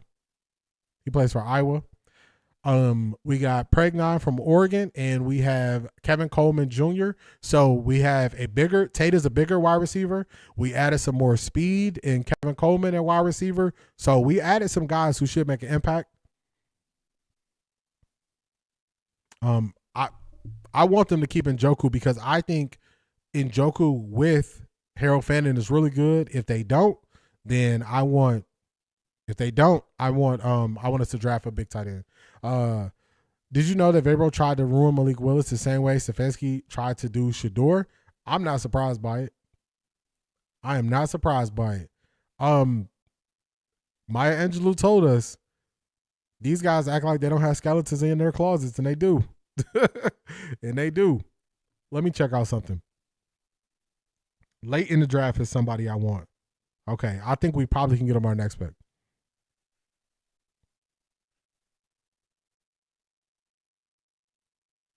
I don't want to put handcuffs on Shador, but if we got Fannin in a decent line, we will get some yards, make it third down easier. I agree with that. Keep Njoku. I also hope they keep Teller. I think they burned the bridge with Teller with how they treated him towards the end. I don't think they did anything to help that relationship. I think they kind of burned the bridge they burned the bridge right there. How much time did Njoku miss this season? He missed a bunch of time.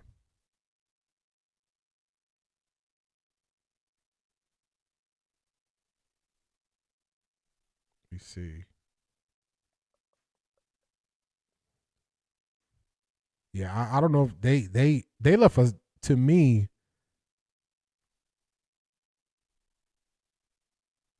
To me, they left a bad. I think they left a bad taste in Teller's mouth with how they did things.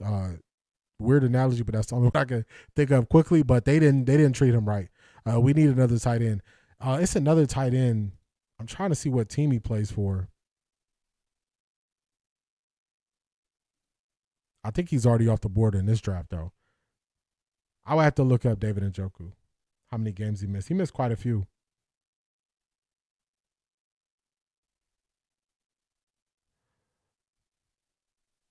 Vrabel downfall is believing in Ryan Tannehill. Ryan Tannehill only gonna get you so far. He only gonna get you so far. Let's look at defense. Something else I want to address is I want us to add another safety. I want us to add another safety.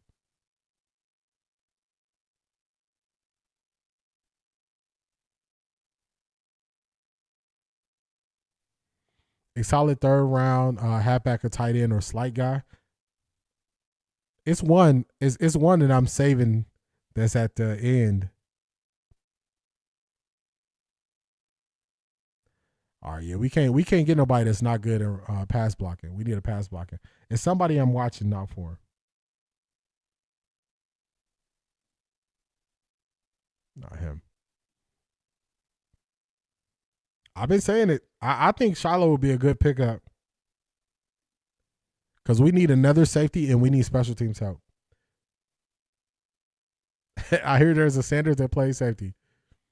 I knew Njoku was injured because of all the weight he gained. Yeah, he got big. He blew up this year. Let's do this. Unfortunately, I think we're going to need to add another D tackle.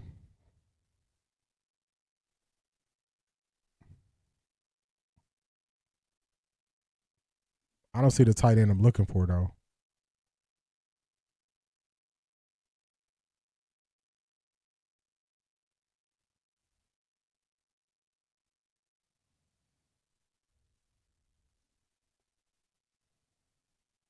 let's go here. I'm just going, for the sake of the draft, I'm going to take him. We're not going to trade.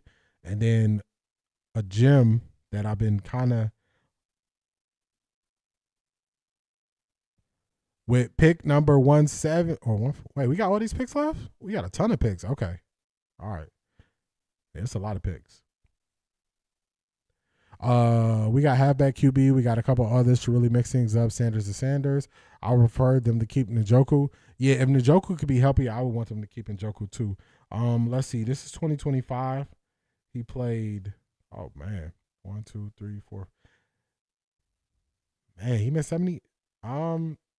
He missed, is this right? He missed 12 games. That's a lot. He missed 12 games this year. David Njoku. 44 tight end. I gotta find this tight end. I found a 6'5" tight end last night. Who was good in pass blocking. I want to find him.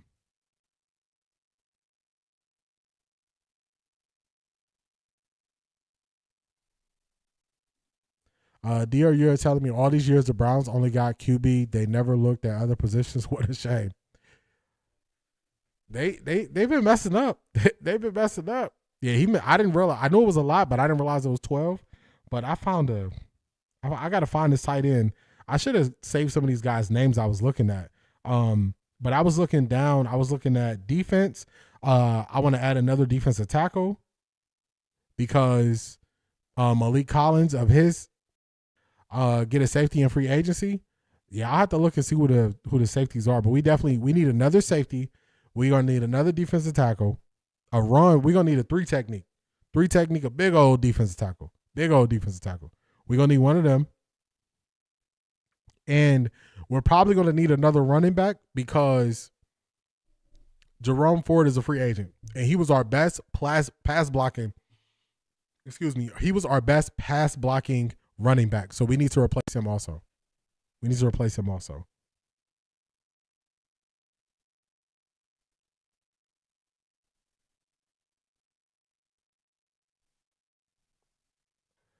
I think the Browns are going to end up trading some of these late picks to move around early. Now that I'm looking at this, I'm probably going to have to use that one you used, Doggy Bone, to do some trades because it's some guys that I got my eyes on that we're going to have to move around to get them.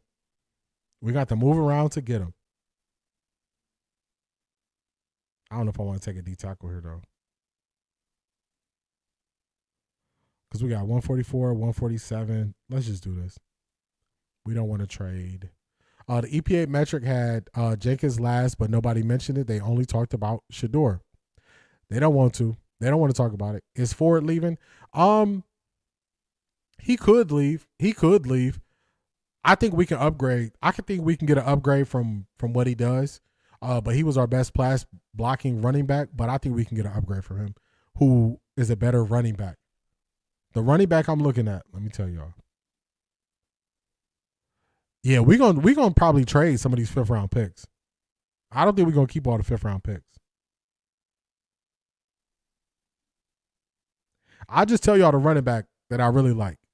From watching Clemson this year, I like Adam Randall. He was a receiver and they moved him to running back. But I like that he's versatile and he's big. So the running back that I'm looking at taking a flyer on late is right here. His name is Adam Randall. That's what I'm looking at. I think the tight end I like is already gone. The tight end I like might be gone already. At this point, I wouldn't mind looking at center though.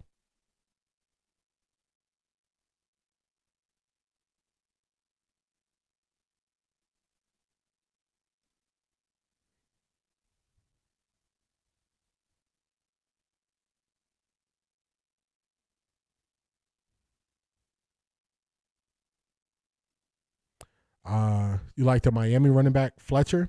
I wonder what round is he gonna go. Might have went already. Fletcher's good. He's a big running back. I want us to have Quinshawn, Sampson. I would keep one of the two running backs that we had this year, either Travion or the other Sanders, and I would add a running back who is versatile. Because what I want to be able to do is I want to be able to go one receiver, two tight ends, two running backs, and use one of the running backs as a receiver. Because then you are super flexible.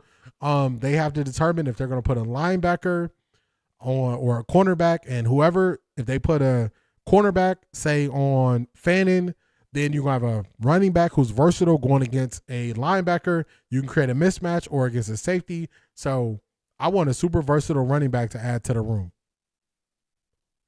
Fletcher is staying for another year. Yeah, I like him, but he's staying for another year. Ain't nothing we could do with it. Nothing we could do with it. 147. What position should we look at for pick 147? When we pick 147, we don't have nothing until 204. So it's going to be a big drop. It's going to be a bunch of picks in between. So is there anybody on the board who y'all are like, we should go after that person?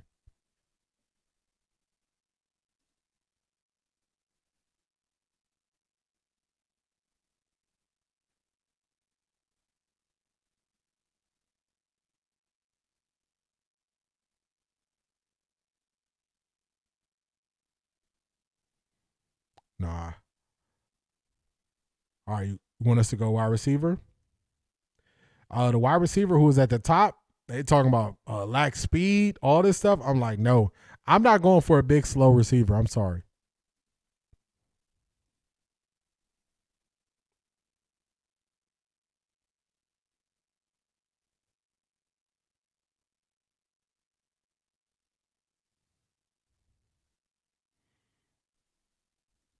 Deion Burks is not looking bad. Let's go Deion Burks.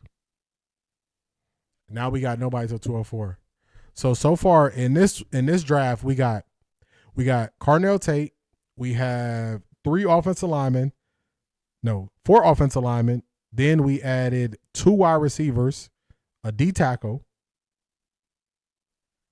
They need to go get Chidozie and Waco in free agency to play D tackle at Colorado. He went undrafted. He is a beast. The knock on him was his height, but he is good.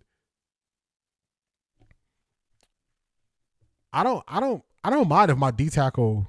I want us to pair, since we got Mason Graham and Mason Graham is a thinner D tackle.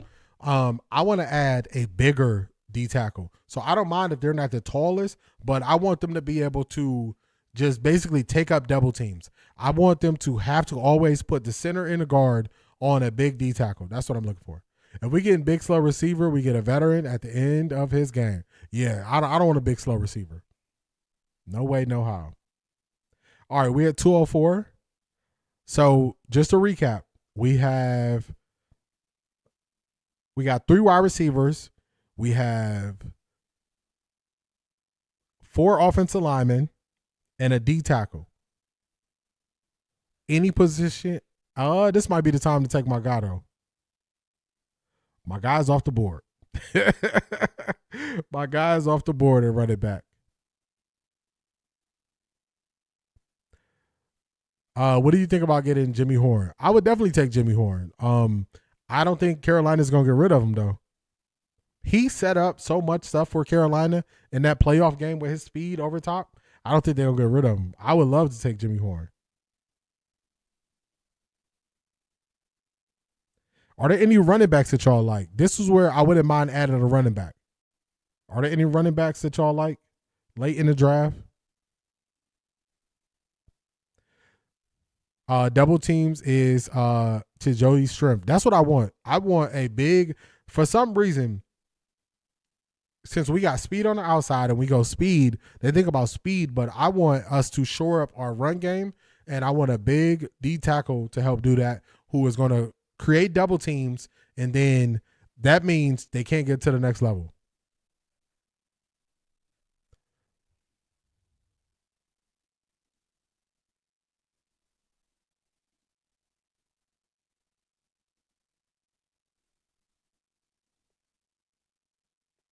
Yeah, I want us to add because that's what we need. Because people forget, in the run game, if you had to pick where the Browns let us down this year, it was in the run game.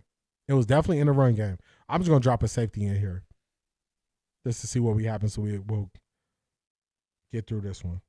We got 2 more picks, 206 and 248. The running back I was stashing is off the board. I waited too late for him.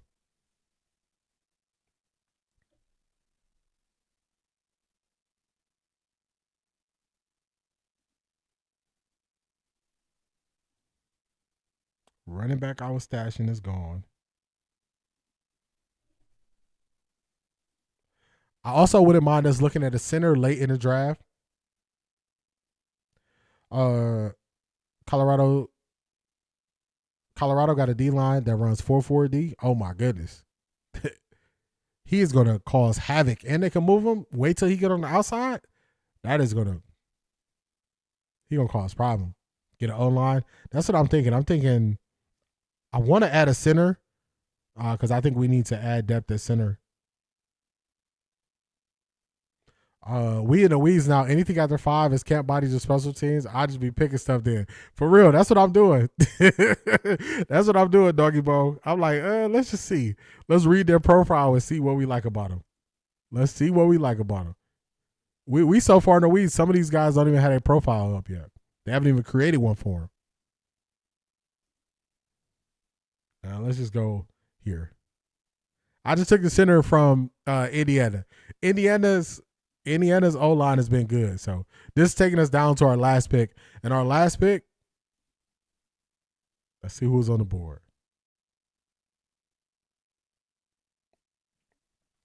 I probably would take a D end here. I don't think we took a D end. Because this is going to be like a special teams person right here. Did you see when he said, stay tuned, we coming? I got to watch it. Will Off, he hit us with like 3 videos in the last 3 days. I'm behind. I got to catch up. Let me close this.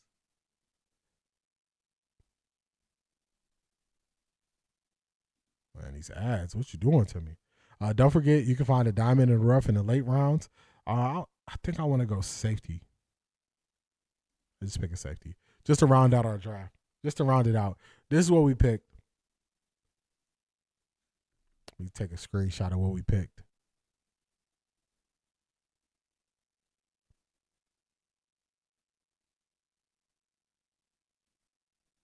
So one of the drafts we got to pick Cardinal Tate.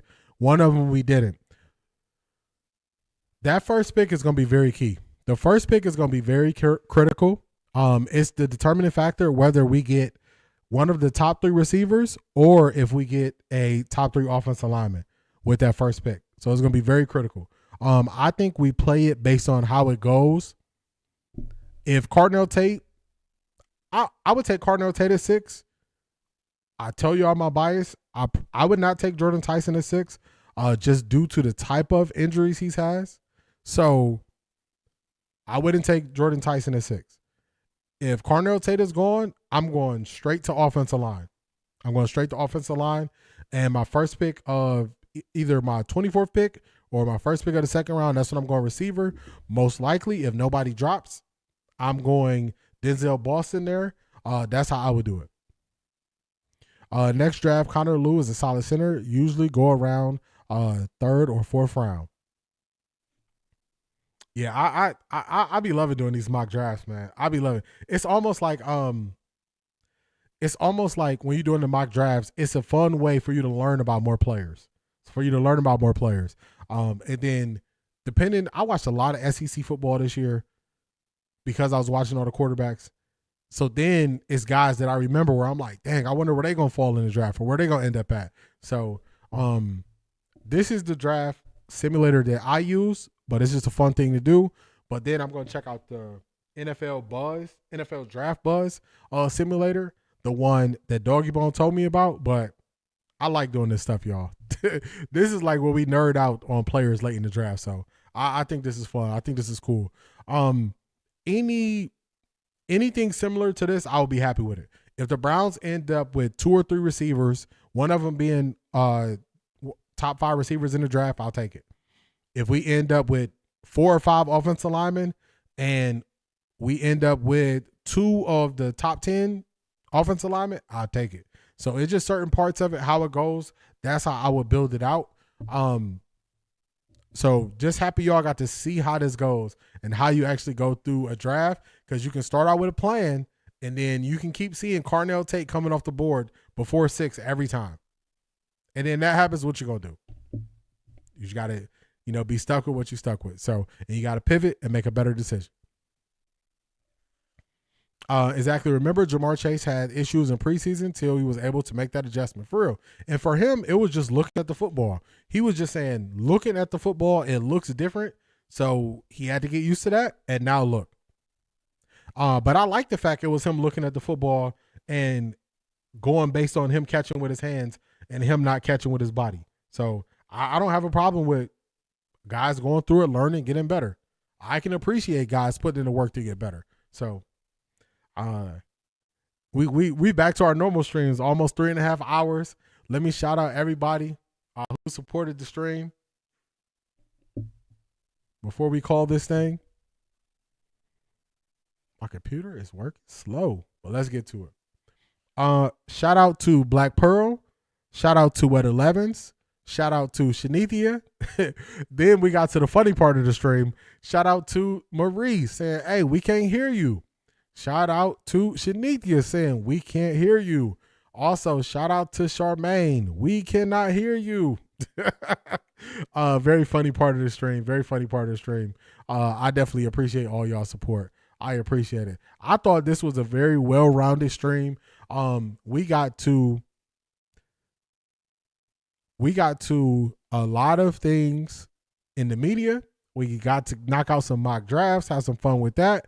We got to see how people are picking to be on the wrong side. That's their choice. They just got to stay over there. So just a very well-rounded stream. So hopefully y'all enjoyed it. Is the relationship burnt between the Browns and OBJ? For the most part, people loved him. But that was a Kevin Stefanski offense type thing.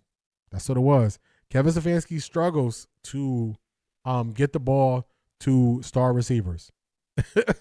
They struggles to get the ball to star receivers. So maybe they could repair it because Kevin Stefanski ain't here, but that was the thing that, sent it down the wrong direction. That was what it was.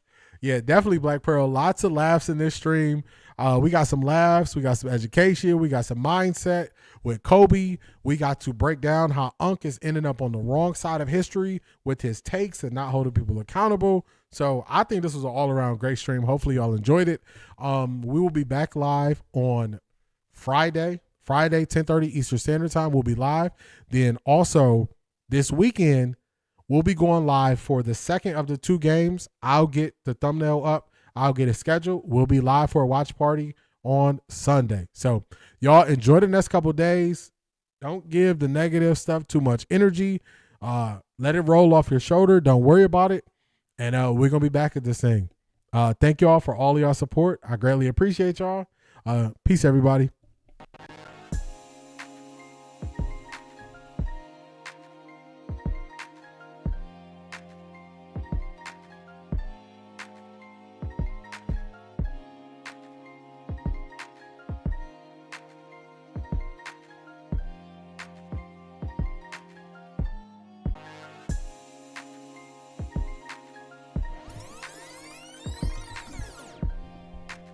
Hold up.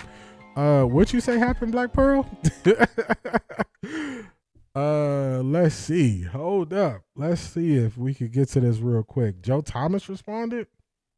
Y'all know what side Joe Thomas is on. I guess we could call this overtime. Let's see what Joe Thomas is talking about. All right, let me go to my bookmarks. Let's go to the tweet thread. Let's see what Joe Thomas said.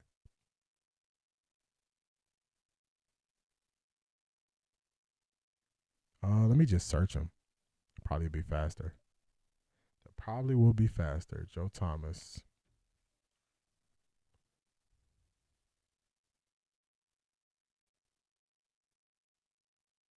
Oh my goodness. Joe Thomas picked his side. He said, I could be wrong, but I've heard that communication is a two-way street and there were no laws against you, Baker, sending Stefanski a text or calling him after you got traded. Joe Thomas? Joe Thomas? Everybody stay on that side when they switched up. You switched up, stay on that side, man. Joe Thomas? That's not it, man. That's not it. That's not it. Joe Thomas, you told me that y'all couldn't find Johnny Manziel when he was there. It's a two-way street. Y'all was responsible for finding him. Come on, man. I don't understand these former athletes. Why are you putting your foot in somebody else's mess? This is not your situation. You were not part of the Browns when this happened. You were not there. You don't got to go the extra mile to defend Kevin Stefanski. Kevin Stefanski is an adult. He made some mistakes. You don't got to go the extra mile trying to defend him. He made mistakes. This is crazy. This is crazy. Marie, I was shutting it down. I was cutting it off. Let me see if I can pull this up real quick. Let me see. Let me adjust this on the screen. Actually, yeah, let me adjust it real quick. Joe Thomas, you don't got to get involved in what they got going on. You don't got to get involved in it. It's no reason to. So, Joe Thomas, Baker Mayfield said, failed is quite a reach, pal. Still waiting on the text call from him after I got shipped off like a piece of garbage. Can't wait to see you twice a year, coach. Joe Thomas says, I could be wrong, but I've heard that communication is a two-way street and there are no laws against you, Baker, sending Stefanski a text or calling him after you got traded. Let's click on it. Let's see what people say. Hey, we do it live here, y'all. We do it here live. So somebody responded to him. What he didn't say was that Stefanski was the one who told everyone that they moved on because they needed an adult in the room. I'm not reaching out to someone who says that about me. He said, sure, that's fine, but let's not complain that he didn't reach out to you. They can both choose to take the high road. Nothing says they have to like each other, but it's also okay to not like each other, but stay classy or just keep it to yourself. Joe Thomas, you are not taking your own advice. Why are you jumping in it? Is it you being classy by jumping into somebody else's situation that you weren't a part of, that you weren't there for? Joe Thomas, you're not even taking your own advice. What? Bro, what are you talking about, man? You're not even doing what you're telling Baker to do. How does this make sense? How does this make sense? Somebody else says, I don't know, man. Love you, Joe, but I can certainly see why Baker feels that way about how he was shipped out. I'm not sure I called my boss after he sent my butt packing. Leadership is from the top down. It's responsibility of employees who got fired or let go to call the employer and ask, why was he let go? You're a fool. Joe Thomas, why? I don't know why Joe Thomas is in this. Somebody else, what a brain dead take. You know who I don't want to call? My boss when they let me go from the shadows. Somebody else, Joe, I really respect you in most matters, but you are dead wrong here. The person who gets dumped doesn't make the overture back to the dumper. I don't want to look for ulterior motives for your comment. Just want to chalk it up to being wrong. They treading lightly with you, Joe. So if I get fired, I should text my boss telling him bye? What? What's Baker going to say to his former coach? Sorry you traded me for... Oh, shucks. Oh, shucks. Big Joe Thomas fan here, but this ain't it. If a person gets fired, the onus is 100% on the people still in the organization to reach out, not the person who was shipped away. Come on, man. You must really want that job in Atlanta with Kevin. They going at him, y'all. They going at Joe Thomas. They're going at him. Joe Thomas has Stockholm Syndrome. Joe Thomas talked about how Cleveland broke him. And now you defending the people who you cried. You said it. I'm not making this up. He said Cleveland broke him. He was crying in the car with his wife when it was time for him to retire. And those are the people you defending? Joe Thomas. Stop it. Get some help. Get some help. Get some help. Get some help, man. Daisha, the people are going to roast Thomas. They are going in on him. Somebody else, I think you're wrong. They weren't colleagues. Stefanski was the head coach. Baker was a player. The head coach is in a senior authoritative position. His role is to teach, mentor, encourage, and ultimately win, which requires respect of his players. It's not a two-way street in this scenario. It's the coach's job to communicate to his players about their role, lack of role, or if they will make the team or be cut. Thank you. Shout out to Black Pearl. Y'all got some overtime. Joe Thomas is wrong. People are calling him out for being wrong. People see his intentions. People see his motive. People see his reasoning for defending Kevin Stefanski. Joe Thomas, you're just wrong, man. You're just wrong. They've gave you multiple scenarios and explanations why you're wrong. On this one, Joe Thomas, hold this L. He's just wrong. That's all it is. We don't need a lot of words to say it. He just wrong. That's all it is. That's all it is. He just wrong. Shout out to Black Pearl. Black Pearl said, wait a minute, come back. Look what they saying. So shout out to Black Pearl. Y'all got some overtime. I appreciate y'all. Enjoy the rest of y'all day. I'm going to keep watching this thing unfold. I'll see y'all on Friday. For real this time. Peace, everybody.